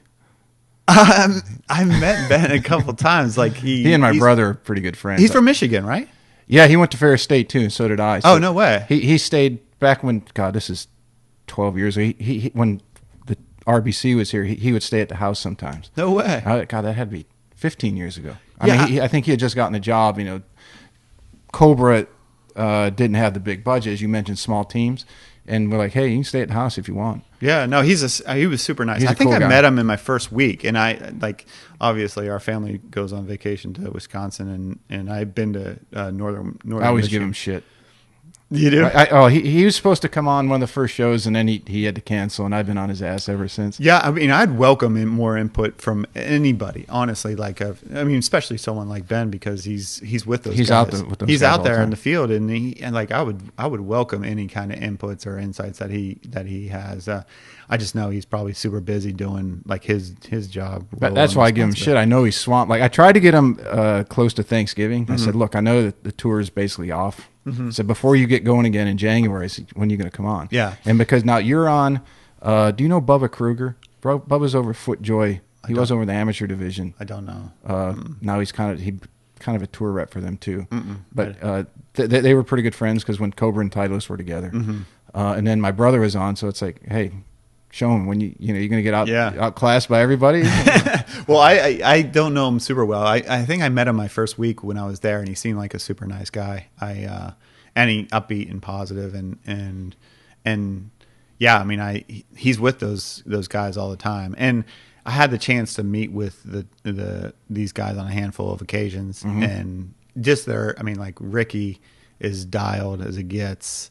How about working with Bryson? Bryson's with all that they're doing, he and Chris Como are doing with their distance. Have you worked with them on any design as far as support and where they need their pressure for how fast they're going at it? Yeah, I mean, I think of course I'd always want more, like more exposure to the athletes, because I think their insights and their feedback is just, I mean, it's like, you can't. It's like talking to the race car driver on how you need to tweak the engine. Exactly. And so, I mean, and just how hard he's swinging and it's and then I would be curious or think that it'd be interesting to find out how his shoe design might change from where he was when he was swinging at 118 to where now he's swinging 100 and whatever it is, 35. Right. I can't keep track. Yeah, I mean, so there's like lots of different things you can do. Is like dial up the the densities of the foam and I mean, like I said, there's so many different factors, and there's so many different teammates on our team that like I said, is like once we even get to a place where we're happy with the design, the actual just aesthetics of it, then you start building it, and then there's limitations, or there's things that prevent this from happening, or like because technology might not be advanced enough in that. Just the manufacturing, like that you don't have enough tolerance here to have a good solid, like I guess. I mean, the upper won't adhere to midsole. You need, more, last thing you want is to blow. You come up with something great, and all you do all this marketing, and it blows out when he's swinging 130 miles an hour at Augusta. Right, exactly. Like that would be a bad. Like that's pretty shitty. That's good marketing for the competition. Yeah, like when Zion's shoe blew out. I was about to say that. Right. I mean, it's like you don't want that to happen, but it's also like. Also, you go down the process, you do you go through the sketch, the design process, then you go to the manufacturing processes, and like use this EVA or this PU, this TPU, like all these things, and then they put it through the testing. And then there's like a flex test that they do. There's like tensile strength testing that they do. They put these shoes through like water, like waterproofing testing, like Like what someone would do in a year, they do it in a couple days. yeah, I mean, it's insane. So it's like, and they do it to like, Puma's standards are incredible. Like they go above and beyond what like industry standards are. So it's like, yeah, I mean, it's all of a sudden you're like, oh, this is good to go. But then like, oh, well, now this TPU is causing some abrasion here and it's causing the fabric to rip and tear. And so we need to redesign, and it's back and Constant forth. evolution. And so it's like, whereas like, obviously there's like some speed processes where they want to get a shoe to market quicker. Traditionally speaking, like a lot of the cycle is still like the timeline cycle is still like a pretty significant, and like we just kind of got sent off like 23 or 22, spring 22, 23. So you're working on shoes a year to two ahead of time. Oh yeah. A projected launch. Yeah. And I mean, sometimes we have those rush, like, fire drills, but that's not the norm, especially for the athletes. I mean, like working with Ricky and Bryson and Gary and Lexi. I mean, it's just, we had a meeting with Lexi, and like, it turns out like she had some issues with the shoe, and then they like swapped out a lace, and next thing you know, like that was it, just a lace. I mean, a lace was that much of a difference. So Wow. like the elasticity in the lace, like impacted. Yeah, because she has a very unique swing, or at least in through impact, and she's jumping off the ground, and I could see where she would have to have some expandability and not be so tight. Yeah, I mean, like I said, the more exposure you get to them, like I remember being in a meeting one time with like Anquan Bolden, the wide receiver. And it's not golf related, but I mean, like he had specific requests. Like it was almost like, like he wanted like the laces to be shorter. Like, I mean, he was, and I was like, I was an intern, and I was just like in the back, like the athletes at that level, it's what they can feel is amazing. Yeah. Like I think Ricky like said he would be able to tell the difference of a millimeter. I had a friend, he had a club fitting repair, and he had his own trailer independent on the PGA Tour, and he would winter down in Innisbrook. But he told me one time the guys, I don't know if it was the Golf Pride guys or whoever it was, but someone who was putting on Nick Faldo's grips thought they'd just try something. That they put one, like a 1/4 inch width piece of tape on about, I don't know, if it's a clock, and Nick wanted them at, say, 6 o'clock as a reminder on the bottom of the shaft. Let's say they put it just an extra piece of tape at 4:30. So he might have had 3 layers build up, and I'm just using this to try to develop a picture. Maybe 3 pieces, and they put one strip piece on the side. And he came back from the hitting session. They said, Nick, what do you think of the new grips? He said, well, I think they're pretty good, except whoever put that extra piece of tape under there really, didn't do it a good service. Right. They're like, holy shit, he can feel that. Right. No, I mean, it was incredible. And like when Ricky Fowler said that, I was like, wow. And he's not not the first, but it was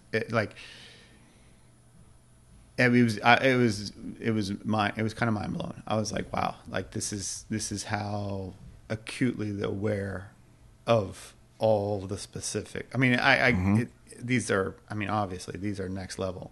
I mean, even hanging out with Gary Woodland for the day at Detroit Country Club, like you want to remove any distraction, like if there's something that's bothering him about the footwear, like you don't want him to be thinking about that. You don't want him wearing Band-Aids on his heel because he's got a blister. But I mean, he was like, he was really interesting for me too, is because he had some basketball background, but he was, his, like, again, these they're next level. I mean, it's just like, another thing too is like the amount of time they're spending in these shoes too. Even walking gloves, 7 miles a day. I mean, just like, I mean, it needs to be dialed to their specifics, and like I would, so bring it back to Ben. I mean, he's with them all the time, so I'm sure he, probably has way more information as to what they are saying about whether it's their gloves or their clubs or their shoes or their socks. I mean, all of it is, is all important, and like, yeah, I mean, I would love, I mean, that kind of exposure. I mean, it's just like if you're talking about, hydrotherapy, like it's great to talk to your buddies that are testing it, but I mean, like, just imagine the amount of information you would gain by spending a day with Wim Hof, Right. So Yeah, it shortens that. I think and you know better than I. This is your industry, but my theory on the creativity is if you can gather, the more information you can gather, and then if you're in it, it's easier for you to decipher and work in and out of each thing that you're gathering, and then you start to develop the instinct, so to speak, to say, okay, if this does this and this thing does this and this contributes here, what if I molded it this way? And then something's guiding you because all the things you're seeing and subconsciously interpreting, like, well, I have this idea. If I mold it this way, it might do this. And then you do it. It's like, well, it didn't quite come out. Like you're like doing a recipe. If I add a little bit more of this and a little bit more of this and it wasn't quite right, but the next time you do it, you tweak it and eventually you're going to nail it. And then, you've come up with something that nobody else has. Right. I mean, there's a lot of correlation between cooking and recipe and like in the final product of cooking, baking, or whatever, and footwear too, because there's like, it is a recipe. Like there are things that, like, components and pieces and parts, you can dial them up, you can dial them down, you can make them stiffer, you can make them, like, and custom tailored. And I mean, just the advancements alone, like I think back during, Civil War era, I think shoes they weren't leather. They weren't right or left specific. I don't think. Right. It's just a boot, like a right. So straight, it's like the advancements are incredible, and it's like even with this information that you're talking about, like the more information you have, like, I mean, I can imagine, like, when Tinker is working with Jordan, he's not just working with Jordan. He's probably working with like foot surgeon. I mean, like, he's probably getting as many more information about like foams, materials, like how much stretches in this. I mean, the amount of, and same with, like Usain Bolt from Puma, like, I mean, you're building spikes for the fastest man in the world. Have you gotten to work with him at all? No, but I know people who do, or who have. And like, I know, people that are designing for Neymar. And like, as far as like the industrial design background is like, it's like taking art to part. So you're working with like also some amazing people, like on the factory side. You're working with people from like MIT or, different consultants that are focusing on biomechanics. And then the athletes, of course, have their way in. And I mean, it's just, it's, I'd say like the amount of information that are at your disposal, plus you do your own research, you're like looking into like, hey, like this is like sustainability is a big thing in the industry right now. And so like you find different materials that, like not only from anything from like the packaging all the way down to just the, like the insock, it's going to be a cork or whatever. But yeah, I mean, there's probably, in terms of innovation, like there's I always say like, we're not like curing cancer or landing planes on aircraft carriers, but it's intense. And like, I always try to stay on top of it as much as I can. The more relevant I am, the better off I'll be, or else they'll put me out to pasture. Yeah. You gotta you're providing some value. Right. I'd always looked at anything that's going to be really great. And I don't think shoes are any different, as you have the creativity side of it, and then you have the functionality of it. And I always use Apple as an example when I explain that to somebody, right? So from a company standpoint, you had Wozniak, who was the technical genius behind the scenes, and you had Jobs, that was the visionary. And then you had the money, the Markelas, who were funding them, and hey, here's what we're going to do business wise and everything else. But even if you get into their products, they had the full scope, where they had the aesthetics of a beautiful piece of, I don't want to say machinery and have somebody from Apple just an asshole. But I mean, you had beautiful, the silver and the rounded curves and everything else. But you also had the interior that was completely and functionally that nothing else at that time had. So can you talk a little bit about the creativity, or you kind of did, but of the design, and then for the aesthetics, and then the design of the functionality? Yeah. I mean, I think, you're talking about Apple. I mean, like in the ranks of design, that's still the hallmark. I mean, yeah. I mean, Johnny Ives was an industrial designer, and he and Steve Jobs collaborated together on several projects, and he's up there with Tinker as well. It doesn't get much bigger, than Johnny Ives, and what also too, like there's influences over the year. Like if you study the history of industrial design, there's these fathers of industrial design, like Raymond Loewy and furniture designers, like, and you can read about them till, you're blue in the face. But Dieter Rams also, like in terms of design, like they have the Bauhaus movements, and where I went to school was Bauhaus, and it was like, all of these masters of design, and they giving their like, their top 10, like what is good design, and they influence, like, everyone takes bits and pieces, they learn from these masters, and Dieter Rams, I think, was super influential in creating the design aesthetic for Apple. And it was like, it's kind of breaking it down to its bit, like a utilitarian perspective, like, what do you have to have, what is needed, how to make it beautiful, pleasing, like remove any details that are unnecessary. And I think that's what Apple was brilliant at. Simple. It's simple, it's clean, simple. it's functional, like you said. They take into consideration all, like user experience. The amount that goes into it is in industrial design, even, like measure a man, like how, like the measure of human beings, obviously, was a book that was, I think don't quote me on this, but Dreyfus, but it all goes into it, and it's all like, it's years and years of learnings, like, and so like you get to like Apple being the end product. Before there was like Dieter Rams, and like before him there was like, and you probably go all the way back until like, I would think like in terms of like fashion, like, I was talking to Chris the other day about like just like the design of military uniforms back in the day, like the difference in like some of the like the studies and looking into that. But as far as like aesthetics go, like in footwear design, there's so many different, people have different philosophies on how to approach it. And like, for me, like enhancing performance was like what I guess functionality is like the main thing. Like I want it to fit well. I want it to be comfort. I want it to perform to the sport. Like like if my golf spikes don't, or the shoes that I design don't have good traction, like in rough or sand or yeah, it's got to cover a lot of different terrain. If they don't measure up in terms of performance, that's not a good look. And then finally, like the style of it, like the aesthetics of it is like usually kind of like that not the, I won't say the last, but it's like, if it doesn't fit, no one's going to buy it. If it's not comfortable, they're not going to wear it.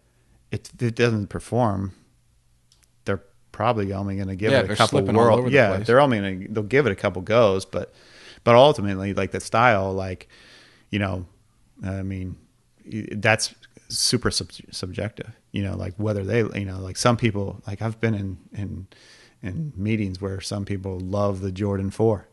And other people are like, no, I'm all about the Jordan 11, like, and I'm like, yeah, we all have different tastes. So it's like, what, and that's what I talk to some of the athletes about is like, what shoes, are they keen on, or like, what's their style? Like, do they prefer like to have a lot of bells and whistles, or do they, want to have it toned down, or, so it's, it's like, I guess 31 flavors and then some, in terms of like designing, and at the same time, like it is a business, so we have to design for the masses as well. Like what will do well in the market. I say that's got to be the hardest, where you're trying to design something functional and aesthetically pleasing, but aesthetically simple. Mm-hmm.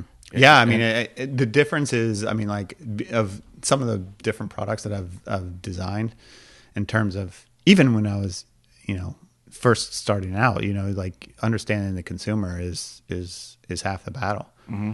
Because at the end of the day, if they don't like what you put out there, could be the best thing in the world. If they don't like it, it's right. If it doesn't, like there's so many, also on that side, there's like, you have your team, maybe they don't like what you put out, Then you have the buyer at the stores. Maybe they don't like it. Mm-hmm. And then you have the consumer, which is the end. And they might have liked the ones that got rejected. And they don't like the one that you put out. So it's like, who knows? So it's crazy because you never know what's going to, I've written, I don't know how many articles I've written for magazines, and I sit there and, you anguish over, well, first you have only so many words you can put in. Mm-hmm. And then you've got to get the topic across in a way that's very simple for them to apply if they're going to the driving range. Mm-hmm. But half the articles I wrote that I thought were awesome, that's the best article I've written, the response was, Yeah, some of your worst. Average Joe, okay, it made it work. I tried it. Some of the ones that I just slapped together I thought were horrendous. Yeah. People were writing me, I tried this. This was great. It worked. My game's changed. It's never been this, it's never been this good. I'm like, all I do is throw a couple things together that to me was the simplest in the world. Yeah. But I was talking to one guest on the show, Randy Soma. He ran a Fortune 50 company. And he said, when you get to a certain level and you're an expert at it, he said, you're so far beyond that what most of the people who you're trying to get across to, that you have to dumb it down to such a level that a lot of people can't do it. Mm-hmm. And I think one of the best pieces of advice I got was, well, pretend that you're relating it to an 8-year-old, right? You've got it, the level that you're at when you're an expert in something and trying to put it into terms and words and pictures and visuals that someone that's going to use it can understand, that is not in that field. Mm-hmm. It is, you've got to, for the level you're at to the level it's got to get to, it's like speaking to somebody that's 8 years old. Yeah, that's similar to, some of the people that I've worked with, like, especially when I was in New York, my goal was to be like the dumbest person in the room, mm-hmm. so that I could like learn, because I love learning, but like also at the same time, like I would also say, like, explain it to me like I'm a 4-year-old or an 8-year-old or a 10-year-old, and if you can make it that simple for them for me to understand via like explaining it to a 10-year-old, like that's what, because the majority of the people, like, we obsess over like the bottom of an outsole, like if this lug is too big or this lug's too small or if this cleat's placed right, or the stuff that you're dialing in on, no one can even see, right? And the stuff that you see a million times a day, that's going to be huge to somebody. Right. So you're not paying attention maybe to what they think is important. Yeah, and so we're so close to it. So it's like, even as mm-hmm. like you said, can't you're see writing it. articles, like you think it's your greatest piece of work you've ever put out, but it's a little bit too much because they can't, like, you over explained it to the point where it became too difficult. Yeah, and they couldn't comprehend it. Right. And that can be the same in footwear too. It's like you can design something that people just aren't ready for. Like they just, like, I would say, like, when Jordans were coming out, mm-hmm. my dad wasn't ready for that. I mean, especially when they were having the lizard print on the sides. Yeah, my dad was like, no way. Like, no, you wearing a white shoe with navy. I was like, no. Like the Nike Air. Right. It's all white with a swoop. I was like, nah. But that's the thing too. It's like you could design, like, what, like, you get a think tank together of some of the brightest people on the planet, design a shoe that will enhance your performance, your golf game, and make you, take you from like an 8 to a scratch. Like, this shoe will guarantee you to take 8 strokes off your game. Mm-hmm. And some people just might not be ready for it. Even if you are explaining to their blue in the face like how it will make their golf game better, they just still might not. I remember when who was Freddie Couples wore that, wore no socks in the Echo. Like, that was like, I think at the Masters. But he was wearing no socks, and he was like, he kind of had floods a little bit, so you could see it. And mm-hmm. I remember, like, I was like, wow, this is the first time I've heard like a golf broadcast talking about footwear as much as, and that's all it was. Like, he just wasn't wearing socks, and it was, and like, he just throw the, and it was like a thing away and regular cupsole, like, different. It looked like a sneaker as opposed to a golf shoe mm-hmm. with like a saddle. And everything's moved that way. Yeah, and so it's like, but like it was like one of those industry changing events that, like, people, the masses were like, not so sure, but when someone as cool as Freddie wears it, everyone's jumping on it. Right. So I mean, like I said, it's. I mean, there's so much more for me to learn in this, like that, and that's part of the reason why I love this, like, this game. And like, especially with all this information about enhancing performance. Like I think we like if Jordan had all this science and like innovation at his disposal, like even health science, I mean that might have been just like ridiculous. Yeah, because I mean just like all of these things that are like diet, like it's just evolved to a place where you're just trying to get to like 4% body fat. And it's just like now you have all these. I watched that one documentary. You probably seen it too, Icarus. Yes, that was awesome. I mean, and like even Lance, and even like the desire, like the desire to get to below the sub 2 hour marathon, and like all of the innovation, like the money that is put into that, and all the science and technology. And, well, the fact that in that Icarus, when the KGB figured out how to take the tops off the non-breakable bottles of the test that no one's supposed to be able to break, right. And they swapped them out. It's like how did they do that? They like split and showed like kind of like a wireframe on how they did. Yeah, I mean that's the thing. And I remember someone telling me, I forget who I was talking to, but a friend of mine who was a triathlete, and he was saying that like the advancements of covering up substances is like 10 years ahead of actually the testing of. Oh, I can imagine. So I was like, whoa. So it gets into these like zones, but I'm just watching like, even Tom Brady, it's incredible. At his age, performing at his level, like, and you just see the TB12 and like what he's doing, like to get in shape and take care of his body, and like, post treatments and pre-treatments. And someone told me the other day, LeBron's spending $2 million a year on recovery. All this recovery stuff. But if he's making $50 million a year, what's okay? I'd spend $2 to make $50. It's a good investment, I would say. Yeah, he's probably making more, but put it in some sort of perspective. Yeah, it's insane. You see some of these contracts and how lucrative they are. It's just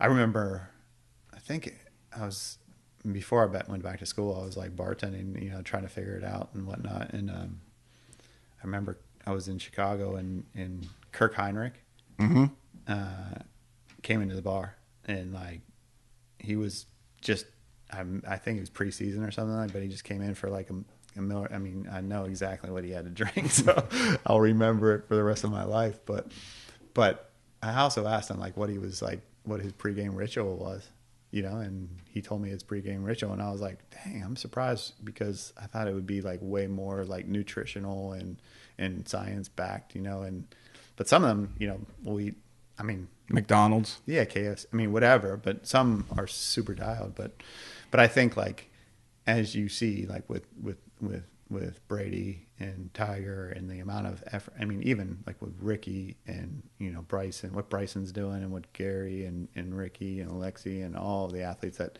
are wearing Puma gear, like swinging, it's another level, like they showed a picture, I think on Instagram the other day, like, like there was a picture of, I think like it might've been Ricky and Gary, but they were eating bananas, and then they like had like a side shot, and it was like Arnold Palmer and like maybe smoking cigarettes. Ben Hogan, I think. Yeah, it might've been Ben. So I'm like, they're like, which is your crew? And I'm like, well, I'm more on the banana side, but like it's just it's evolved to the point where it's like there's so much money in it now that like people are taking extremes, and then and on the footwear side, from a golf perspective, like I think like the footwear is evolving as well, like not only just stylistically but also just performance wise. His quality control gotten tighter, because I remember, especially for a company like Puma that was European based, that because I used to wear it quite a bit. I'd have in one shoe I'd have a 14, another shoe I'd have a 13, and yeah, is that just is there? And I notice a difference between like the European-based companies and like a Nike, the U.S.-based company. And then a friend of mine was working at Nike store for a while, and he said, well, he showed me the serial number. He said, well, if it ends in whatever it was. He said they're made in, I think at the time might have been made in Mexico, and he says a different cut. And then if you get this serial number, it's going to be made in the Taiwan plant. Mm-hmm. So he said this one runs like a half a size bigger than it says. This one runs true to size. Is that still in the shoe industry, or? I think like, I think as far as quality control, they put a ton of money into trying to get it to like fit within a range of, you know, a couple of millimeters. Mm-hmm. Or, everyone's goal is to be true to size. But at the same time, you have someone who, you know, like on a measuring device, they might be a 10.5, but they prefer their shoes to fit snug. So they actually wear, that's the case with me. Like I probably should be wearing a 10.5, but I wear a size 9. Like might have like something to do with like playing soccer, and I always wanted to have, and basketball, I wanted to have a tight fitting shoe. So I just grew accustomed, and I don't have any, like there's no space in the front of my shoe. Like my toe is right up against the edge. Mm-hmm. But most people, you know, especially like running too, like runners want more space because their feet expand. Slide and expand. Yeah. But I think their goal is, and I would think like their goal is, if they want a size 9, they want it to be exact. They put a lot of money into it, and if it's a size 9, they want it to fit within a certain spectrum. Like, of course, the last measurements dictate a lot of that, if not, well, but also the materials, you know, and then as you're lasting in the footwear, like, you know, there's, you know, give or take a little bit. There's some, you know, a lot of these are built by hand, so it's just like, you know, human error sometimes if you just last it off a little bit, right? But more often than not, most those are the ones that go to the outlet, or hopefully they don't make it through. Like if quality control is like, they'll check it to make sure that like it has all the proper measurements. Even like I said, like they measure length of shoelace, like from the end of the eye row after it's laced before it goes in the box. But and depending on how rigorous their quality control is, like their goal is to have it every 9 fit like a 9 and every 10 fit like a 10, and then it comes down to like user experience and like what works for you. And then it's as far as like which factories, like whether it's Mexico, Brazil, you know, Indonesia, Vietnam, China, wherever they're made, even the United States, like it's subject to change based on, like, you know, I guess even whoever's working the line at that time.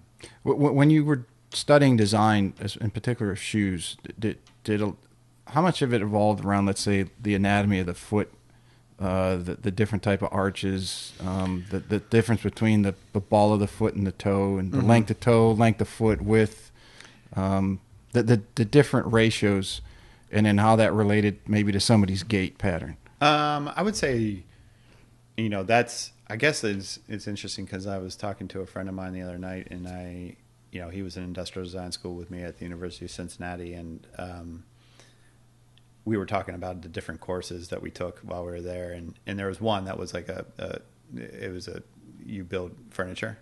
Mm-hmm. And instead of taking the furniture design course, like I decided to do like a biomedical engineering cross collaborative study. So I took a BME course to understand the foot and like understand the anatomy and go through like actual. Because you wanted to get into shoes, like so it was like I was focused, but I kind of regret not doing the chair, because like now, I was just saying the other day to my brother, I was like, man, I would kind of wish I would have looked into architecture as well. You know, like I'm fascinated about design just as much as like, and I didn't think realistically, like one of the coolest internships I had in my time when I was at the University of Cincinnati was working at Wrigley Chewing Gum mm-hmm. in Chicago, and it was packaging, and it was pretty fascinating. The amount of like design and hard work and dedication and passion that people have about packaging or cut. I worked with an engineer that helped develop the Starbucks cup, and it's just like, wow, like all of this, like, you go to Chicago, go to the Wrigley Innovation Center, right out, like it's right off of North Avenue. I think my cousin's husband, he's a nutritionist doctor, and he worked for Wrigley for some time. Wow. It's just like you're coming, like I remember like some of these guys, I remember I was like, I mean, my goal of being the dumbest kid in the room was 100%. You got it. You nailed it. I mean, some of the people that I worked with there were just super next level intelligent, just, like common sense, like, and so I think being at the University of Cincinnati, like, it exposed me to design on a different level. Like, I wanted to be in footwear, but it exposed me to design, like, where there were kids that were, and I say kids because, like, I went back to school when I was, later on in life, and the majority of the students were right out of high school, and they're whipping around these programs like with their eyes closed, and I like barely knew how to turn on a computer. And so, like, I had to catch up and like try my best to catch up. But some of these students were like next level. And as far as it was in regards to like 3D programs and different software, like, it's like what they were, they were getting exposure to that at such a young age. And that was like kind of the impetus for the program that I did. It's like, if you expose people to stuff like this early on, like even golf, like my dad exposed me to it, and I was lucky to be exposed. And if I would have picked up golf, like, I've seen people pick up golf later on in life, and it's usually not pretty. Like, they don't have the basics, foundation. No, if you put that foundation in early on, yeah.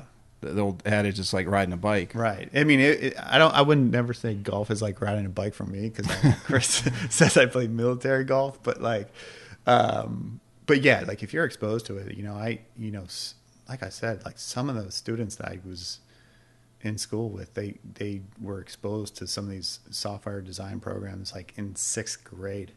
And I think I got back I lived down in Central America for 1.5 years, and I think I came back and I literally like didn't know how to like turn on an Apple computer. I was like, where's the power button? So it was like my learning curve was steep, and I think I'm getting off target, but as it relate back to your question, like, how much is the anatomy and how much is the biomechanics? Like, I think I pushed myself to learn more of that.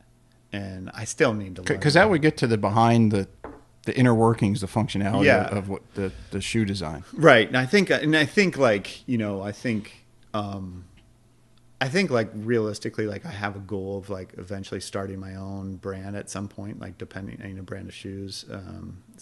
Or just, doing my own thing at some point, and focusing on the biomechanics and the science and the anatomy and like actually doing, like, even if I was talking to my mom, like, she's getting up there and she talks about there's not great footwear for the graying of America, and like, can you design a better shoe for someone my seniors? Age? Yeah, seniors. My mom is saying that all the time. And maybe there's a niche market there for footwear, but especially have baby boomers.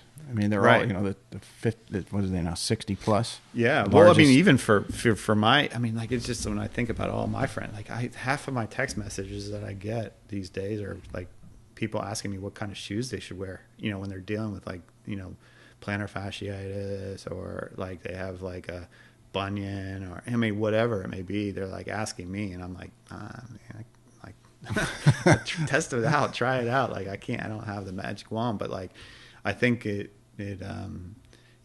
think that those are the things that I think about a lot, like in terms of like how to build a shoe to enhance performance, and in whether it's just walking to and from work, like what will enhance your experience. And I think that's like, I like to get the negative and positive feedback when I do my shoes. So like, it's sometimes better to hear like what's wrong with your shoes as opposed to what's right. Where does your drive come to continue? Because the creative process can get, how do you not get lost in it? And how do you maintain the balance of not going down a rabbit hole to where you lose your way, but still that's hard. Have drive, like like inspiration, right? Like the fine balance. I mean, like, that's the thing. Like, the motivation. Like, where is it? I think for me, it's. A lot of it's internal, but like, it can be external. When you get a good team, like if you're a part of a good team, like what can be accomplished with many, it's kind of like, if you want to go fast, go alone, but if you want to go far, go with go with go with the crew.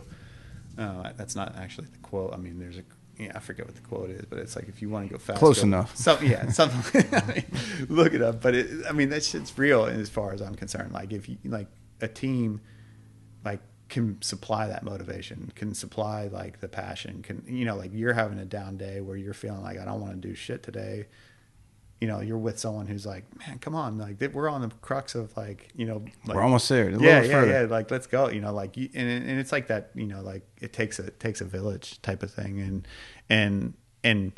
but ultimately, like I'm just like, it's like a catch-22, I think, almost for me, because it's like I almost wish I wasn't obsessed like as I am. Like I'm super passionate about footwear, like, and I have been ever since I was like in 4th grade, 3rd grade, and that's kind of cliche because like most designers will say that, mm-hmm. but like I like the time period at which I grew up. I know now it's huge too, like all the athletes that you're exposed to, but like at that time, it went from like 5 miles per hour to like 100 miles per hour. And I was like, Mach 2. Yeah. And I was like, and I think that everyone in that time period was exposed to it.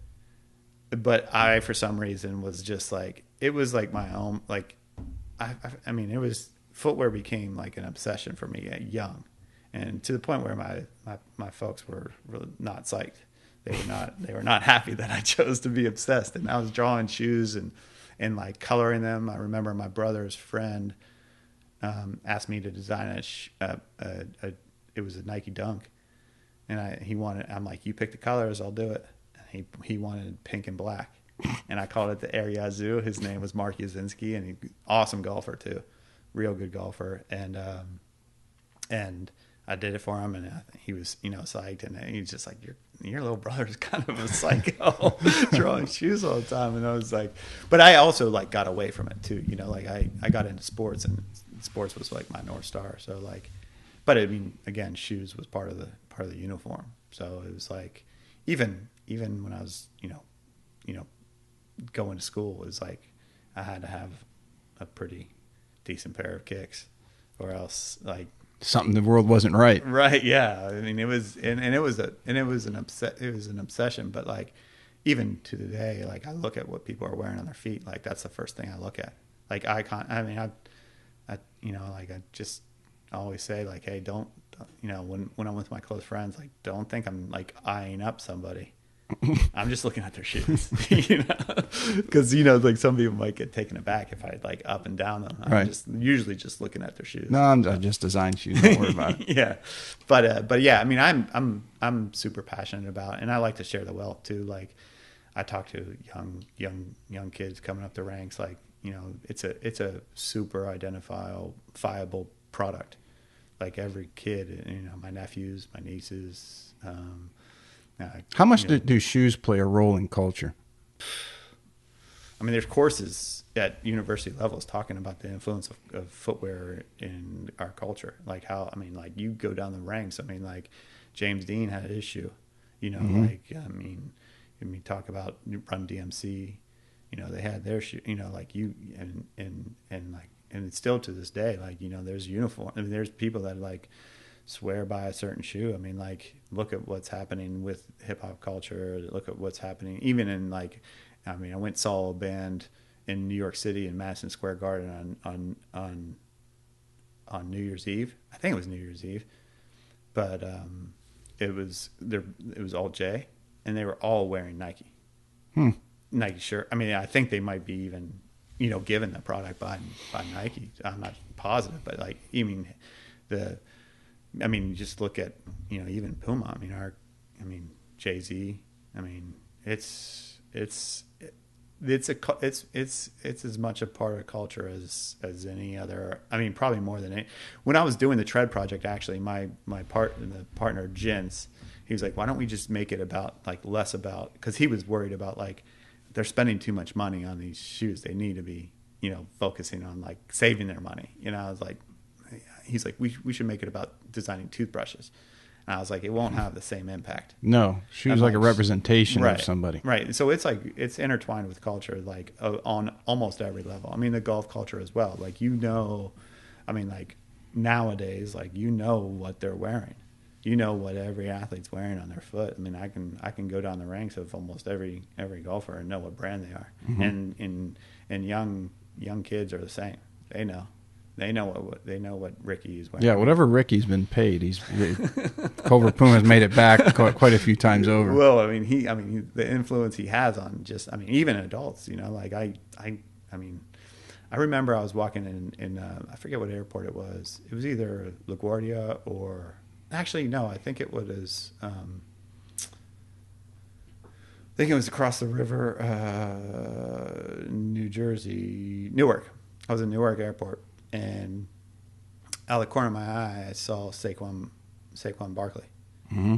And the amount of adults that were rushing over to get his autograph was, I mean, I'm talking like 50, 60 rushing over to get a picture or get an autograph. Or, I mean, they're culture phenomenon. And then I check out his shoes, and he's got like, I mean, he's lined up, he's set up, and it's just like, of course, of course he's wearing those, a pair of Off-Whites or whatever. But yeah, I mean, there's courses that talk about the influence of what the sneaker culture is about. And it's not just sneakers. I mean, we're talking about high end shoes too, like Balenciagas and Gucci and it's Ferragamo were the big ones for me and my brother. Yeah, and it's endless. I mean, like the amount of footwear. Like I do a presentation on like the history, the culture, and then it go into design and the building and the manufacturing and the history is just like, I mean, some of these companies have been around for a really long time. I mean, Nike's 1972 or 3, and I mean, Puma been around a lot longer than that. And, Under Armour's new to the scene, but I mean, I think it was like, I'm not sure what year they launched footwear, but I mean, the lineage, like we're talking like Keds, we're talking about Converse, yeah. We're talking, I mean, like some of these, these footwear companies have been around. I mean, even some of the high end fashion houses, like we're talking, a long time ago, like pre World War II. So, like I said, and then there's like these startups. I mean, like you have, there's tons, Allbirds, like, there's I worked for a couple startups, and it's just like, people think like there's not enough space, like to do another like startup. An app. It's like the app world. Yeah, right? it's like a new one popping up every day. Yeah, there's just a little bit, like if, thinking back, like there's just a little bit more involved in building shoes than there is, building apparel. So like, what's involved with your hat is a little bit less involved, like, because you don't need to necessarily like open up tooling or anything like that. Right. But yeah, I mean, it's an insane industry, and it's and like I said, like, even being in New York City, like I was like, I was out in California and LA, and then I was in, I've lived in a lot of different places, and just like in New York City, like you're getting like Timberland, Jordans, Nikes, Adidas, I mean, you name it, like Puma. I mean, I remember like when I first started, applying for the job, this is probably like a looking glass self, but like I just started seeing Pumas everywhere, like, and so it's like, and which ones, like, like the majority that you see are X style, and same with all the other brands, like, like I knew, like when Under Armour had a new release one time, and it was the World Basketball Festival, like you saw, like it was Brandon Jennings' shoe, and all the kids were wearing Brandon Jennings' shoe,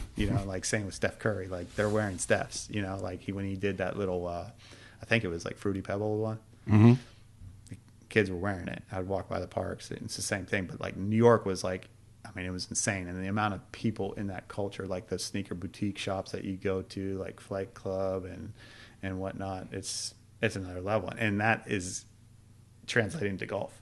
Like I think that it's coming, with the younger kids. Oh yeah, like I think you even see like some of these, like even some of the color ups. What Gary will. There was never I didn't get more. I think I looked down at my phone during the Open when Gary was crushing it. Right. Like I looked at my phone, all of a sudden I had like 187 texts. Whew. And I was like, what is, and I didn't, but I was like, I think I was like, I don't think I had my phone. I forget what happened, but I can't. And I was like, oh shoot, like something, I thought something bad had happened. Mm-hmm. Like, like 9/11 type thing. And then they're like, it was all about Gary Woodland and the footwear and that red, white, and blue. And it was like, and then I started watching it, and they were like playing like Bruce Springsteen and stuff, like Born in the USA. And I was like, this is wild. And I had never, I mean, even when, NBA is kind of high up in the sneaker culture world, but like, and even when we did stuff for Lance or whatever, like it never, Not like that. No U.S. Open. I mean, it is, and we've been same with Bryson. Like when he was popping off too. Like my phone started. I was like, here we go again. But it was like, it was crazy. It was crazy, and there was a lot of blogs like saying things about it too. So, and it just, I mean, it was like time and place too. Like you talk about culture, like what was taking place in the United States at the time. Right. It was pretty heated, like both politically and culturally, like with some of the different movements that were taking place socially. So it was like, kind of like that timing is everything type of deal. But yeah, man, it's like I said, I mean, like I can talk to you till I'm blue in the face about footwear all day long. Hey, hang on 1 second. Yeah. All right, we're back from piss break. You start going on long podcasts, you need a bathroom break. Yeah. We talked about where you see shoe design going, but is there anything you're working on now that you can give us a kind of a peek on without letting the cat out of the bag or getting in trouble with the brass? Yeah, I mean, I'm working on product for. I just finished Ricky Fowler's update. Mm-hmm.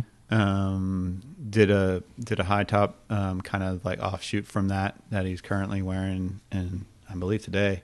And then like I'm working on some spikeless shoes updates.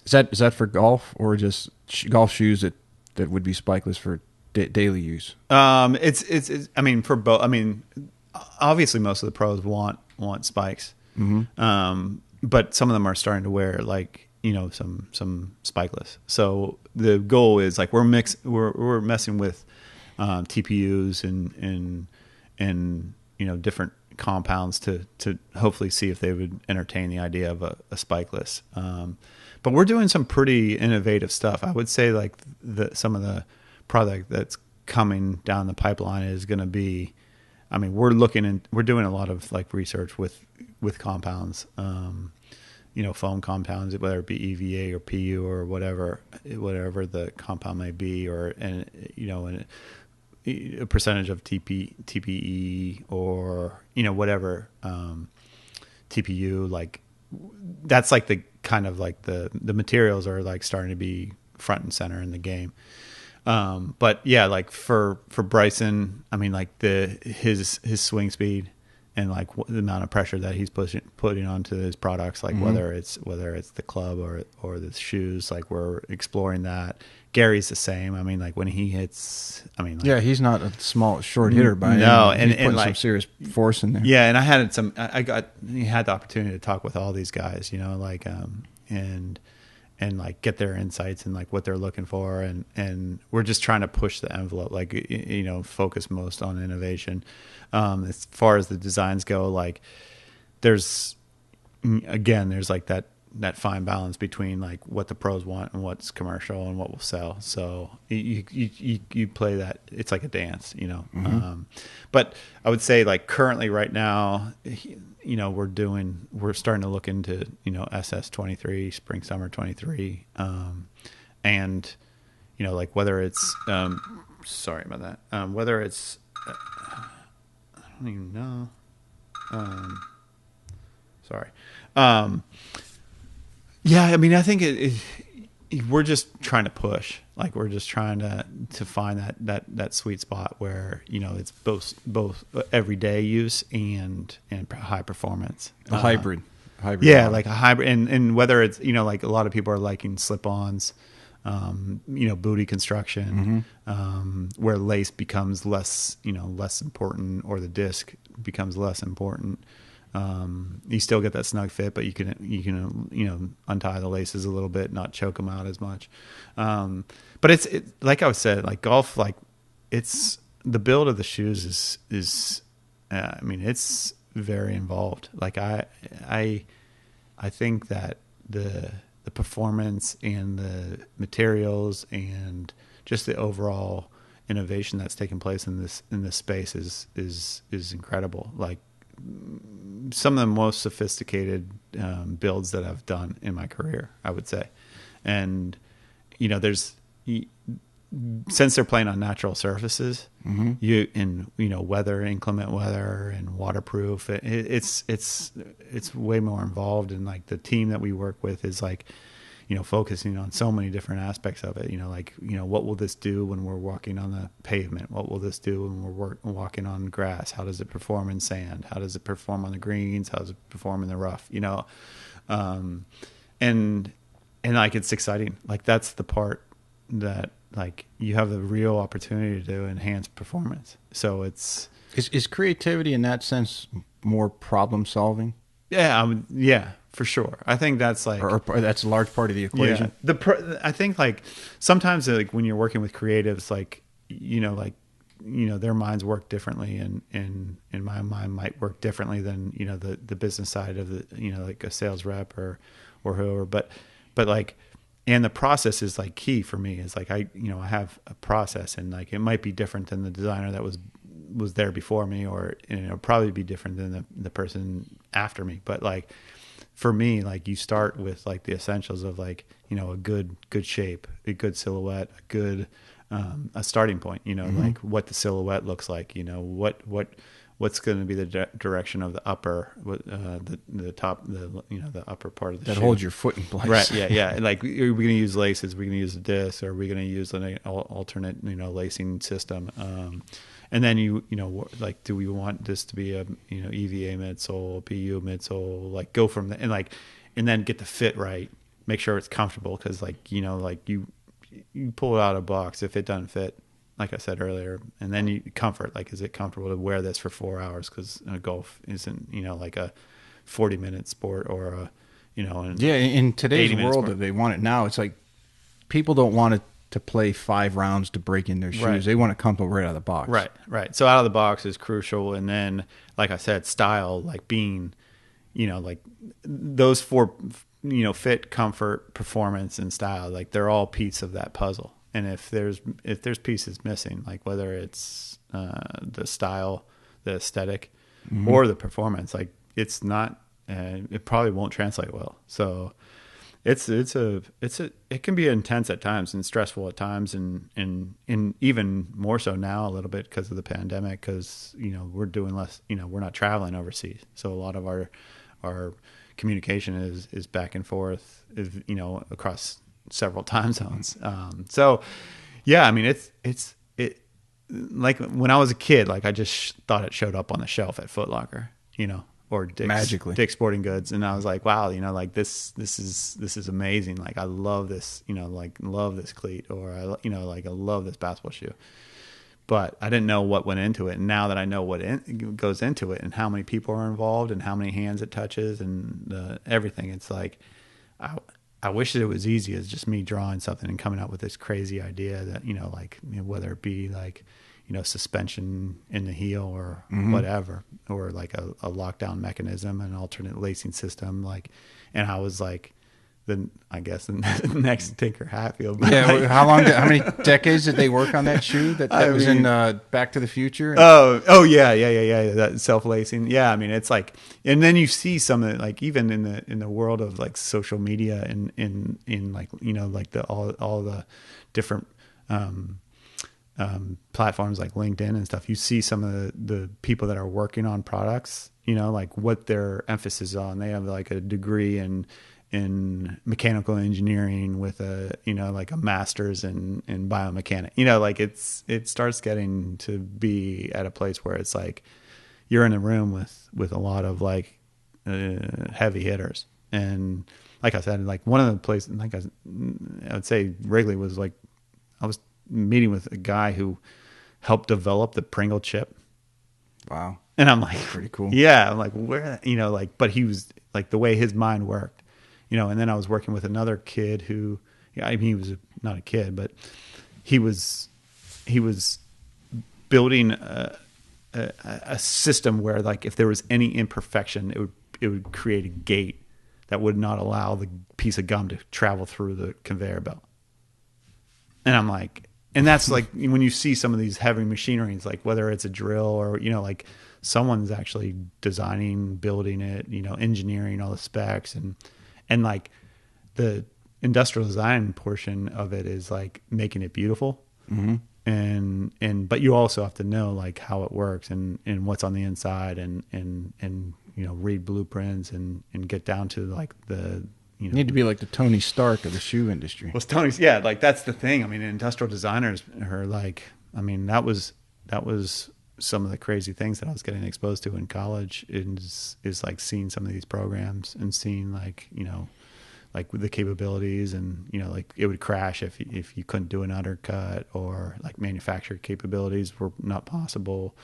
So like the learning curve, like I said earlier, it was steep and I'm still like, I still learn new things every day. Like I was just talking with a tooling engineer the other day and we're talking about a carbon fiber plate and like the thickness and the responsiveness and all of that goes into the, like incorporating a carbon fiber plate.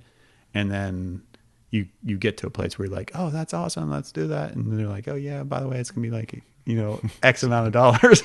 Like, we might not hit that price, Can't be there. So, but I mean, it's a fascinating industry. And like, even when I go back to like high schools and colleges to share my experience or my path, like, I mean, I consider myself lucky and to be in it. Like and I'm passionate about it, and hopefully that translates to them, and it might be something that they're interested in. And if not, like I remember one of the students that I worked with, like loved it, but wanted to design cars. That was, and so that's fine too. Like design, it doesn't, and you could go into marketing, you can go into business, like just realizing that like these shoes don't just show up on a shelf. There's a lot goes into it, and there's a lot of jobs to be had too. So anyway, I think I answered your question. Yeah. What do you tell a kid out there who's listening? If a kid listens to this podcast, that the best advice you can give them, that they have a passion for design or in shoes or whatever capacity. Yeah, I mean, they're a golfer and hey, I want to design the next whatever it is shoe that for the golf world. What's the best piece of advice you could give them? I guess I mean, I think hard work, and passion are two intangibles that, you can't learn though. I mean, necessarily you can learn it, but I mean, like but I would say if I had some advice, I mean, I think passion and hard work for sure you can learn, I guess. I mean, and passion, I guess it can increase, but I guess I would just say is like fall in love with learning and just the process. And like, I mean, really like what you don't know is just as powerful as what you do. And I would just say like fall in love with learning, because when I went to the University of Cincinnati, I wanted to be a footwear designer, but like I was exposed to so much more. And I could see, like I said just the other day, I was like, I kind of wish I would have studied architecture, and now I kind of think it would be cool to be able to design a home. Mm-hmm. Different stage of my life, I guess, but I would say like just I don't know, like fall in love with not knowing just as much as knowing, So I guess that would be my advice too. Pretty good. Yeah. Looking back, anything you would have done different or done over again? Yeah, I don't think we have enough time to go through some of the mistakes and errors I've made along the way, but I mean, I don't necessarily like to look back and have like, I don't know, play that game, because it probably is I mean, you go down that rabbit hole and sometimes people don't come out. Right. But I would say like for me, I think like early on in my career, maybe my ambition might have been a little bit too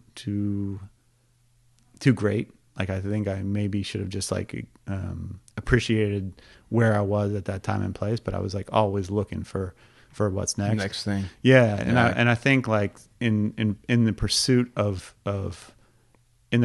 greatness, like I sometimes overlooked like the journey that I was on, and can't go back and rewind time, but like I think I just I still have that tendency. Like I want to be great, and that desire sometimes creates frustration and creates it's a delicate balance. Yeah, you know, the drive to push yourself to do something that in your eyes at a minimum is great work, right? And then where and how do you back off? Because it's like if you especially on the creative side, if you don't feel it that you're pushing, then it's you don't think that you are. Right. But as you get older, you learn that, you don't have to push 110% all the time. You can blow an engine. Yeah, no, I think my ambition, like even like, you know, when I was junior designer and stuff, like it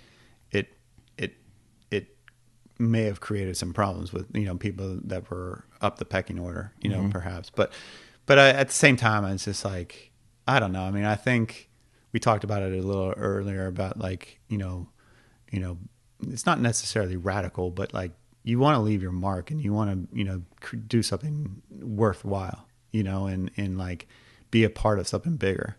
And whether you're like, you know, like I guess I'd rather be on a national championship or a state championship team on a bench than start for a team that doesn't make the playoffs, you know? So, that's a sport analogy, but like, I mean, it's really like, I mean, I think like leaving your mark is like, I think what a lot of people struggle with, like in their own day to day, is like, you want to leave your mark and you want to, you know, be, you know, looked up to, you want to be important, you want to be appreciated, you want to have value, and you want people to listen when you talk or whatever it may be. But I think, yeah, I mean, I definitely have like regrets for sure. Like I don't think there's anybody that doesn't. Yeah. I mean, like maybe you didn't take enough chances if you don't. Right. And I think I was lost for a while too. Like I think I was trying to figure out what I wanted to do, but at the same time, like it all led me to where I am today, and I'm pretty stoked about, you know, breathing still. So it's a good place to be. Yeah. And like, but I would say that like this has opened up a ton of doors, like even to be able to, you know, sitting at the table with you, like, and it's obvious that you have passions and you have, you know, a lot of history and a lot of experience, and I probably wouldn't be sitting here if I didn't have, you know, like have something at least a little bit to offer. Yeah. But, I mean, when I did the podcast, this stuff, I mean, I bought some of this equipment and sat there for a year and a half. I mean, part of it was maybe early on was procrastination. It wasn't procrastination. It was fear that I don't know what the hell I'm getting into. I have no idea. Yeah. And then the second part after a few months was like, okay, I don't know how to edit. Yeah. Yeah. So I had to find an editor. Right. And just by chance, you know, a friend of mine said, well, I used to do that for a radio station. I'll help you out. Yeah. So then it's like, okay, now I don't have the impediments have been removed. Now I got to jump in the deep end. Yeah, I was just talking with my sister. Like sometimes, like the most difficult step is the first one. You know, to actually put yourself out. And you said fear. Like I think a lot of times fear is the main driver for a lot of people not to chase the dreams. You know, but I mean, I honestly, like when I was at design school, I would say probably for the first year and a half, like there wasn't a day that went by that I didn't think about quitting and giving up, you know, and just being like, this isn't for me, because it was overwhelming. I mean, I was in a room full of people that knew how to do things that I've never seen before. So I would say, yeah, like it was an experience. And I guess the whole thing, the journey has been rewarding, but at the same time, there are frustrations, there's trials, there's tribulations. Yeah, at least it's frustrating. I mean, that's in anything. At least it's frustration thing that you get out of bed in the morning. I can't wait to get into work. Right. Yeah. And I think my dad said to me one time, he said, like, if you're not going up the staircase 2 steps at a time, then you're not at the right place. And I was like, you know, he also said, like, I think he's like, if we all wanted to be center field or if everybody could be center field for the Yankees, right, we'd be. But I mean, he said a lot of those cliches, but I think there's something to it, and I definitely like I don't know. I mean, I think it's important to love what you do, or at least, fake it until you get to the place where you ultimately want to be. Mm-hmm. And there's no doubt in my mind that I love footwear, but like anything else, like sometimes it wears on you. But I'm still like, when I meet someone, I look down at their shoes still, like I see what they're wearing, and for better, for worse, I might judge them for what they're wearing. But at the end of the day, like it's a pretty dynamic, industry, and it touches most people. Like there's not many people that aren't affected by it. We're walking around barefoot all day long. Right. Let's do some emergency 9 questions. Okay.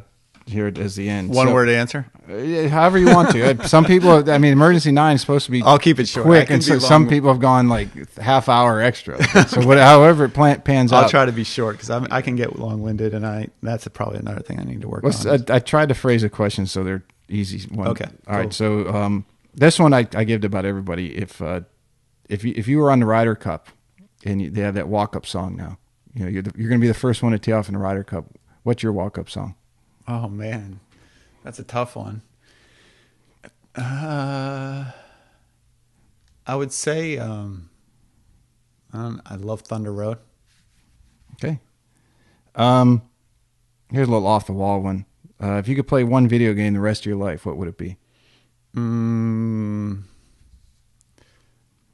Probably NHL. All right, cool. Favorite line from Caddyshack? I think it's like, "You do drugs, Johnny?" Or Danny. Danny. Yeah, Danny. I don't know. I mean, there's so many classic. So many. Right? That's why I put that in there. I mean, I thought that was. I mean, there's. Ronnie Dangerfield. Like, it looks good on you though. There was a kid that I hung out with in New York, and I think I told him that he reminded me of Ronnie Dangerfield, and he didn't even know who he was. And I was like, it was a generational gap, right? But I mean, there's so many good lines from that movie. But it's full of them. Yeah, that's why that's become a staple in the rapid fire. Danny. So, as a surfer, and this is not golf related, but I thought it was an interesting I don't question. call I'm nowhere. But you're a hell of a lot farther than I am. I couldn't even get up on a board. Best surfing destination on the planet. And I say it only because I watched the Laird Hamilton Take Every Wave documentary. That was really cool. But I think the coolest place that I've actually paddled out. I mean, I told you earlier, I still call it drowning because I'm lucky if I catch. I mean, I learned when I was working for Quiksilver and DC Shoes, and I went out there all the time, but I was drowning. But I would say the coolest place that I ever paddled out was either, it was a cool day. It was like Trestles in California. Like, it was right next to the Lowers Pro, and there were professional surfers in the water. And I was they were at, I think, upper, it was called uppers, and I was at middles or something like that. And I caught one of my best waves of my life. But also like St. Teresa Malpais in Costa Rica. Mm-hmm. That was pretty, and plus the water's warm. And also, like, I would say, like, Rockaway. Like, I loved paddling out in Rockaway in New York. That was cool, just because it was like East Coast and a little bit more gritty. Right. But again, like, it wouldn't take you long to get to where I am in surfing, trust me. Because there was kids that I surfed with that were like this kid Terry Diamond and this kid Ted Livingston that I surfed with out in California that were like, yeah, next level. Do you have the goal to, like, get to North Shore, or Wahoo, or was it? I don't know the place that Hamilton surfed that wave in the Pacific, Teamu or Teapu? Teapu, yeah. Yeah, no, I mean, honestly, like, I think after having hand surgery, I'm like, it's not big in my wheelhouse anymore. But I think I'm good with, like, just like slow rollers, and I for me, honestly, like, this is weird, but I like just being out in the water. I mean, water is like, I mean, I'll spend hours in the water. Like, I just love being in the water. Cool. Don't really like sharks, but that's another thing kept me from surfing. Growing up in the Jaws era. Well, I remember I worked on a shrimp boat down in South Carolina, and the guy was like, if the water was clear, no one would go in the water. I was like, what? So, I mean, but I love being in the water, and surfing was cool. Like the guys I went surfing with, we had a good time and laugh and being out there. And I was more in it. You know, I'd like when they were in the lineup and there's good surfers, I stayed away because I had no business being out there. Like Didn't want to get in someone's way. Yeah, getting their way, and like in Huntington, it was a little bit more rougher. Like, and they were good. So I swam away. Like I didn't need to battle, especially like at my age. Like I was like some of these, you know, they were like 15-year-olds just like, you know, doing aerials and stuff. I was like, basically like, you got to watch that documentary. Is it Take Every Wave? I've never seen it. I've never Laird seen it. Hamilton. Yeah.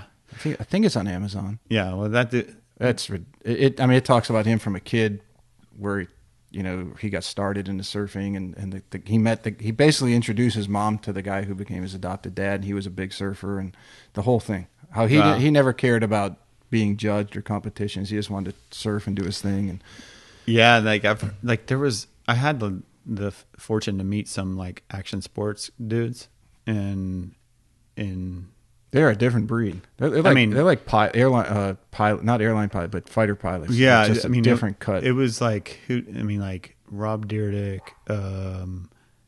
and like Danny Way, Laird Hamilton, and like they talk about Laird Hamilton as being next level, like just not afraid of a thing. Right, just anything. Like things are afraid of it. Like he figures out what he wants to, or he sees something he wants to do, and he figures out a way to do it. Yeah, I mean, and like I got to meet Travis Rice. I don't know if you're familiar with him, but when I was working at DC, I also got to meet Travis Rice one weekend. Like it was during the snowboard. It was at SIA in Denver, and this Travis Rice, he was like next level, but he didn't have like fear. Like you can't not to do thing stuff in his like brain that sent off like flight messages. He was like that. Have you seen that the climbing documentary about spacing his name? I forget, but Alex Yeah. Hangel, freestyle, free solo. Yeah, that was awesome. I mean, that's just. I saw him the first time I saw him was in the other climbing video that was I've watched it 4 times because every time someone comes to town, a friend or someone I know, I'm like, you got to watch it. Valley Uprising on Yosemite and El Cap and all the how it just got started from the 50s until the free solo stuff now. This is I mean, every group taking it to a whole new level. Right. Like Travis Rice was like, just hearing him talk, like I could tell he didn't possess that part of the brain that registered fear. And that's amazing. It's like a superpower. Yeah. Yeah. And I think Laird is probably he's high on that food chain as well. Couple more. Last book that you read. Oh man. The Great Bridge, about the building of the Brooklyn Bridge. Mm-hmm. And it's David McCullough, and probably one of my favorite books I've ever read. And I kind of, when I went to design school, like I and afterward, I was so focused on footwear that I kind of, like everything else, took a back seat. But I started reading, I guess, when the pandemic hit. And The Great Bridge that was the most recent book that I read. And it's amazing. And then what they were able to, back when they were, and there was a bridge by Washington Worldly's father in Cincinnati, Ohio, too. So, like, it was like the mock-up for the Brooklyn Bridge. So it's the same, it's the same builder family, Washington and John Roebling, but like what transpired and what took place to accomplish the Brooklyn Bridge and all the sacrifice, not only for the people that were building it, but all like the city. It was just, there was like a lot of correlation. Like there was an election taking place. And it was like they were deeming it the most important election for the perseverance of democracy of all time. Like what you hear today. But I would just say that book, honestly, like if there was one book I could recommend, well, there's a bunch of books that I could recommend, but that book, most recent book if you haven't read it, you should. Yeah, I'll check that out for sure. Let's see. Dream foursome. Pick anybody throughout the history of mankind to play golf with. You're going to play tomorrow. You can pick anybody and play with anybody you want to. Probably my brother, my dad, and Tiger. Or I don't know. Our cachet, or Jack. or Ben Hogan. Actually, you know what? I would probably go Ben Hogan, my dad, and my brother, or Jimmy Demerit. My dad liked Jimmy Demerit. So like probably a force in that. So you would have the health food and the bananas, and all the other guys would have the cigarettes, like the picture. Well, I mean, I'm just thinking like my dad probably would prefer playing with Ben Hogan as opposed to me and my brother. Well, actually, he probably enjoys playing with my brother, but I would be the sideshow probably because I would be hitting it all over the place. But yeah, I would say my dad, my brother, and or my brothers. Like that would be family group. Yeah, family group, cool. And then family, like my 4 brothers and my dad, and then maybe throw in Ben and then Tiger. Tiger would be good. I just watched that documentary and that one. I gotta watch that. I haven't seen it yet. And Ricky and Gary, like Gary was super cool to hang out with. I got to eat dinner with him, and he was super cool. And Claude Harmon was another guy that I got to meet who was, I mean, talk about having like knowledge and taste, and I mean I consider him a tastemaker, but that's a tough question. So sorry, I wasn't so direct, but here's an easy one for you. Okay. Your favorite shoe of all time. Doesn't even have to be a golf shoe. Yeah, I would say, I mean,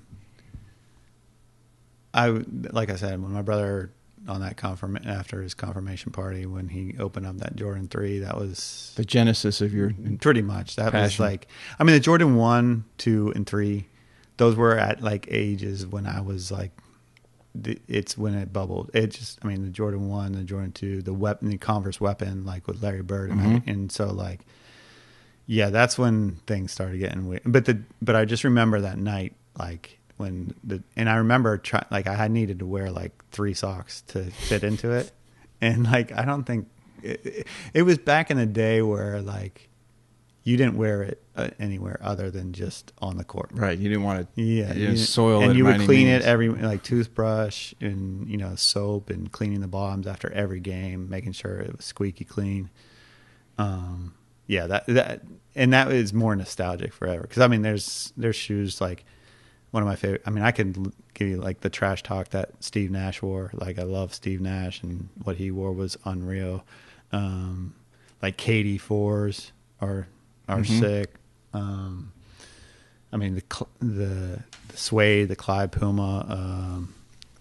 Playing soccer, I wore a Puma King all the time. That was what I talked about when I was interviewing at Puma. Is like I wore that in high school playing soccer. You know what one of my favorites is, because I got started in basketball when I was about 19. What was I? About 80, 79, 80, 81. And the old Converse, the suede ones, like Larry Bird used to wear. Oh yeah.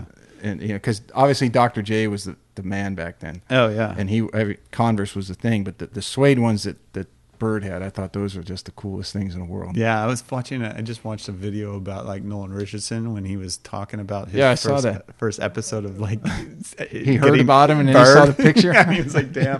But I was like, the shoes for me, it's like time and place too, because like it's like, I mean, even KD2s, those are, I mean, Kobe's are like that line is, I mean, performance wise, like for me being a point, running 1 or 2 in high school, and like if those shoes were around when I was in, that's what I would wear was Kobe for sure, like that. And I hope. Well, I wanted to, you'll hopefully you'll be the one that breaks that makes that shoe in the golf world that just.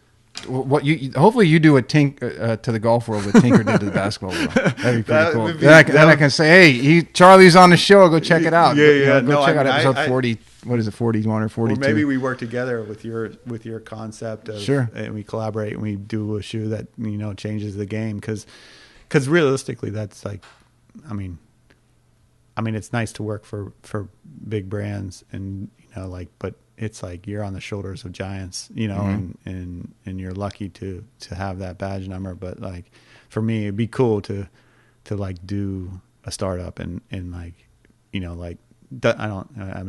obviously I don't want to have it be my name, but like, you build everything, together with a small group of people, yep. Like snipers. Like Yeah, like Shoe Dog. Yeah, exactly. And that's what, like, to me, that was like the Shoe Dog. That was the coolest thing. Yeah, because they were just trying to figure it out, and like they made mistakes, and you're gonna make mistakes, and you learn from them, and then you might make the same mistake again, and again, you know, like that was what was it humanized it for me, like that book, like the challenges of capital. Was very interesting to me because there was no venture capital back then, right? And how they and the passion and the willingness to put everything that they had and just roll it over again. Yeah. Okay, we're going to make all this. We're going to roll it over again. Yeah, and the part when he was like not responding to the guy in California, like he was like so.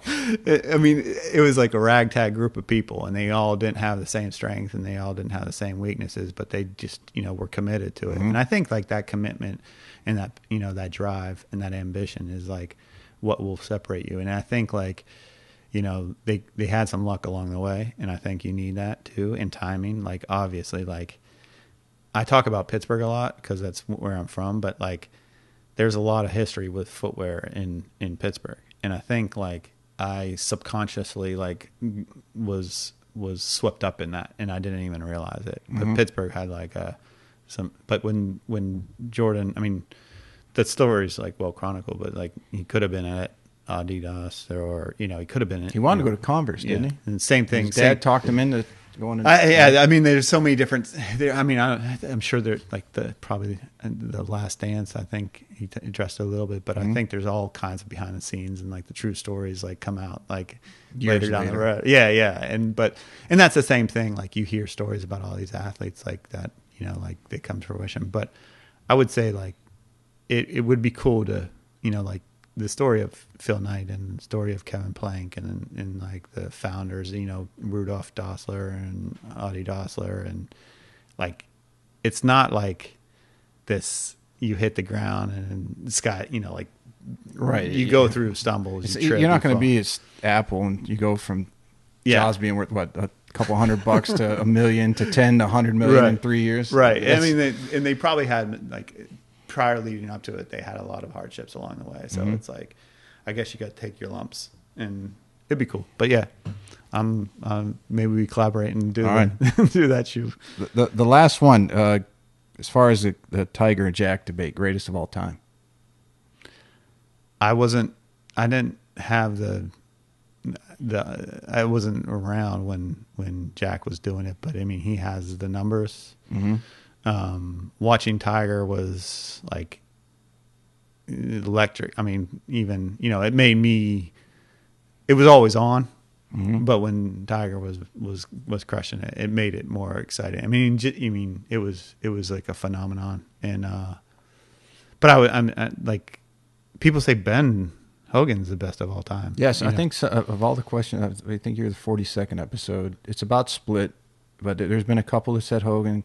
Someone might have said Gary Nicklaus based off his size and what he was able to accomplish. Yeah. Like a 4-cylinder supercharged engine versus V8s, to win that much. Yeah. I mean, there's no right or wrong answer, so I asked the question. I think, and like, I mean, like, even our cachet of athletes, like, is it just to watch them and have gotten up close.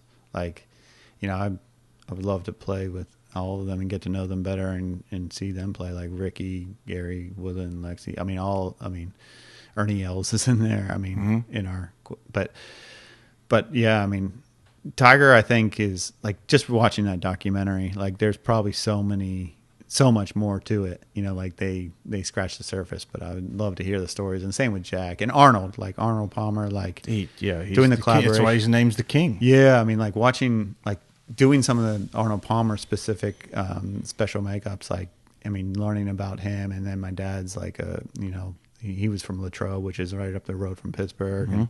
And he had like, I mean, he's about as iconic as it gets. I mean, you see that still umbrella, like who it's for, and like have a drink. I mean, until you have a drink named after you. I think until he passed, the Golf Digest had that yearly list of who makes the most money in golf, top 50 or 100 or whatever it was. Arnold was always like third or fourth. Yeah. I mean, he had been retired for 40-some years. Yeah. He's still third as far as income with golfers in the game. And he's a pilot. I mean, he was like, like he was I think he's in the Coast Guard or. Yes, I believe so.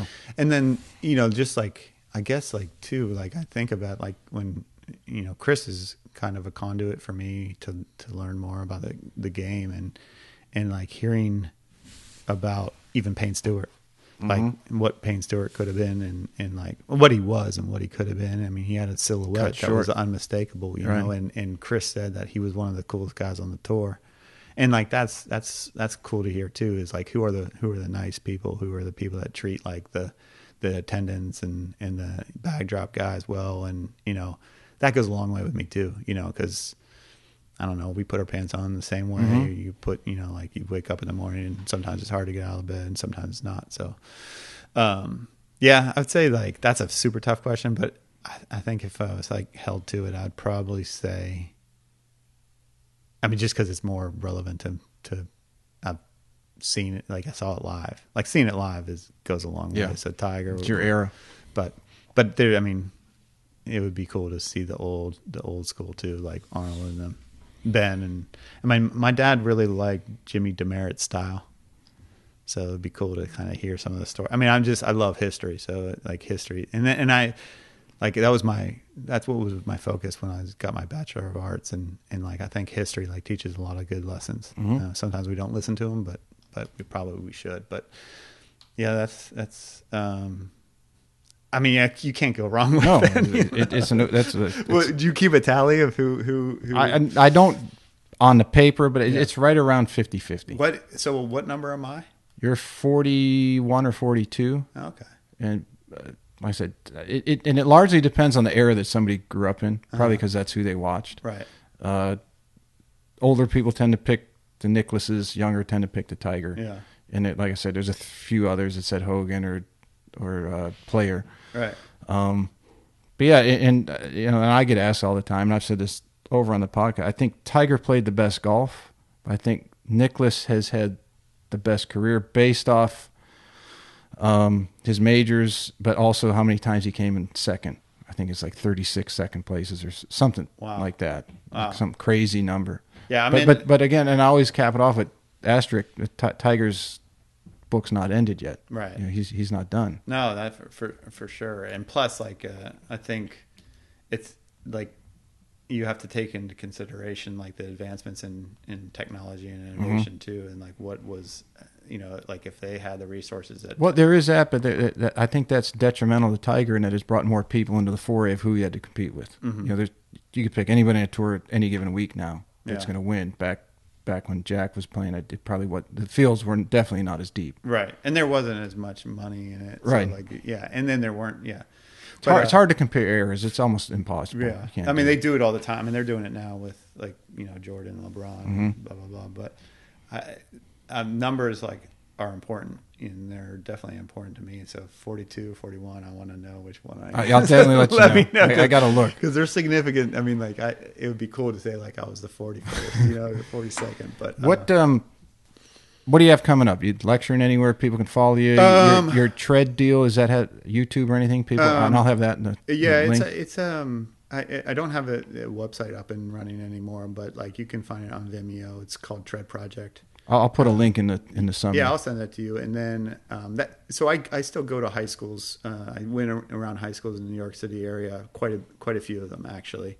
I went to a lot of like at-risk youth high schools, and I have some friends that are teachers, and then I teach a high school seminar at the University of Cincinnati, DAP. I've done some portfolio reviews at different universities, working like in the works, like hopefully having a core class curriculum of footwear design at the University of Cincinnati, or possibly Carnegie Mellon.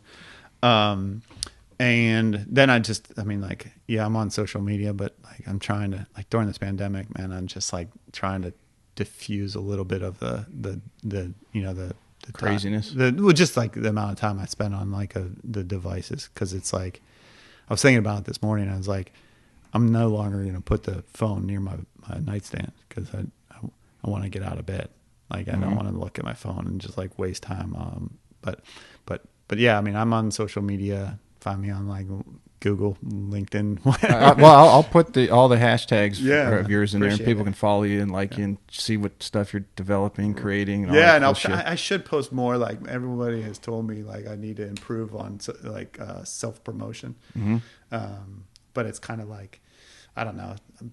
Like sometimes it's cool to be behind the scenes, like I look at you look at some of this stuff nowadays, TikTok, and I just sit there and look at some of these, especially the girls that they do like look at me, and almost a narcissistic without even being it. At least that's my view. But I think for someone like you who's creating something that people want to see and use, I think if you view it more as sharing what you're doing so that they can check it out. And my old I'll give a plug to my old roommate. I was just like looking through some design like sites, and James Robinson, like he's like we were roommates, friends, good friends, still keep in touch, and he's designing cars, which is like a 3-year design cycle, but he is like on the forefront of using the Oculus in designing in 3D with like a program called Gravity Sketch, and like he is the guy. Like people are going to watch him, and he draws like shoes and cars like in like with the. I mean, it's like I said, some of these. Yeah, you got to share some stuff. It's like next level. What you're talking about, like with drones earlier too. It's like there's people that are like that have gone down these rabbit holes. It's like what they're creating, and I'm like, I sometimes feel like I'm still trying to like start a fire. So, well, show more of your stuff. A lot of people like to see the shoes and the fires. So. Will do, definitely, and I think there's some cool shoes coming down the pipe with Puma for sure. Like we've worked really hard as a team to make it happen, and I think you'll appreciate them. They still pay homage to the tradition of the game, and but also push on the innovation, and hopefully it's appreciated, and hopefully performs for the athletes and for Ricky and company. Cool. It's been awesome. Yeah, thank you. We blew through 3 hours plus the pre-show, so to speak, bullshitting in the in between. So it's been cool. No, this is really awesome. Appreciate you coming on. No, this is great, man. And if any time, man, I would love to come back. Maybe on 75. I'll be 75 or whatever. But no, this is awesome. And thanks for the hat. And let's keep in touch for sure. And we'll share info for sure. All right, we're out. All right, thanks. All right, everybody. Thank you so much for listening to today's show. If you enjoyed it, you can find more information on today's episode and other topics at golf360.blog. There you'll find the show notes and links related to this episode, as well as any other episode that we've done so far to date. If you're interested in improving your game and would like to learn more from yours truly by taking a private lesson, a half-day or multi-day school, club or putter fitting, you can reach me through the blog site or by email, pete@golf360.blog. So some of you may be asking, what is the golf paradigm? All you have to do is click on the homepage while on my blog site to discover how you can start playing better than you ever thought possible.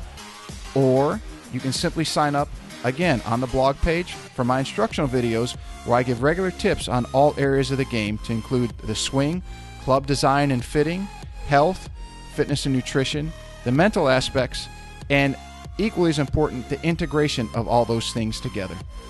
I'm also on social media, and you can find me at The Golf Paradigm. That's PARADIGM. And I'm on Facebook, Instagram, and Twitter. And don't forget to subscribe to my YouTube channel, also under the same name, The Golf Paradigm. Facebook is usually the best way to reach me for questions and or comments, and I look forward to hearing what all of you have to say. This podcast is brought to you in part by Old South Golf Links. A short ride across a bridge from Hilton Head Island is one of the area's finest golf courses and a hidden treasure. Set up on towering pines and ancient oaks with sweeping marsh vistas, truly makes Old South Golf Links a one-of-a-kind golfing experience. The Clyde Johnson design was named one of the top 10 new public courses when it opened, and it also takes full advantage of the natural beauty of the Lowcountry. Old South is a fun and unique challenge for golfers of every skill level and a favorite of both locals and visitors. Whether it's your first time here or you're a regular, you'll be treated and feel like family. From the bag drop to check-in at the fully stocked pro shop with both men's and women's apparel, to breakfast or lunch before or after your round, the staff is always ready and willing to help.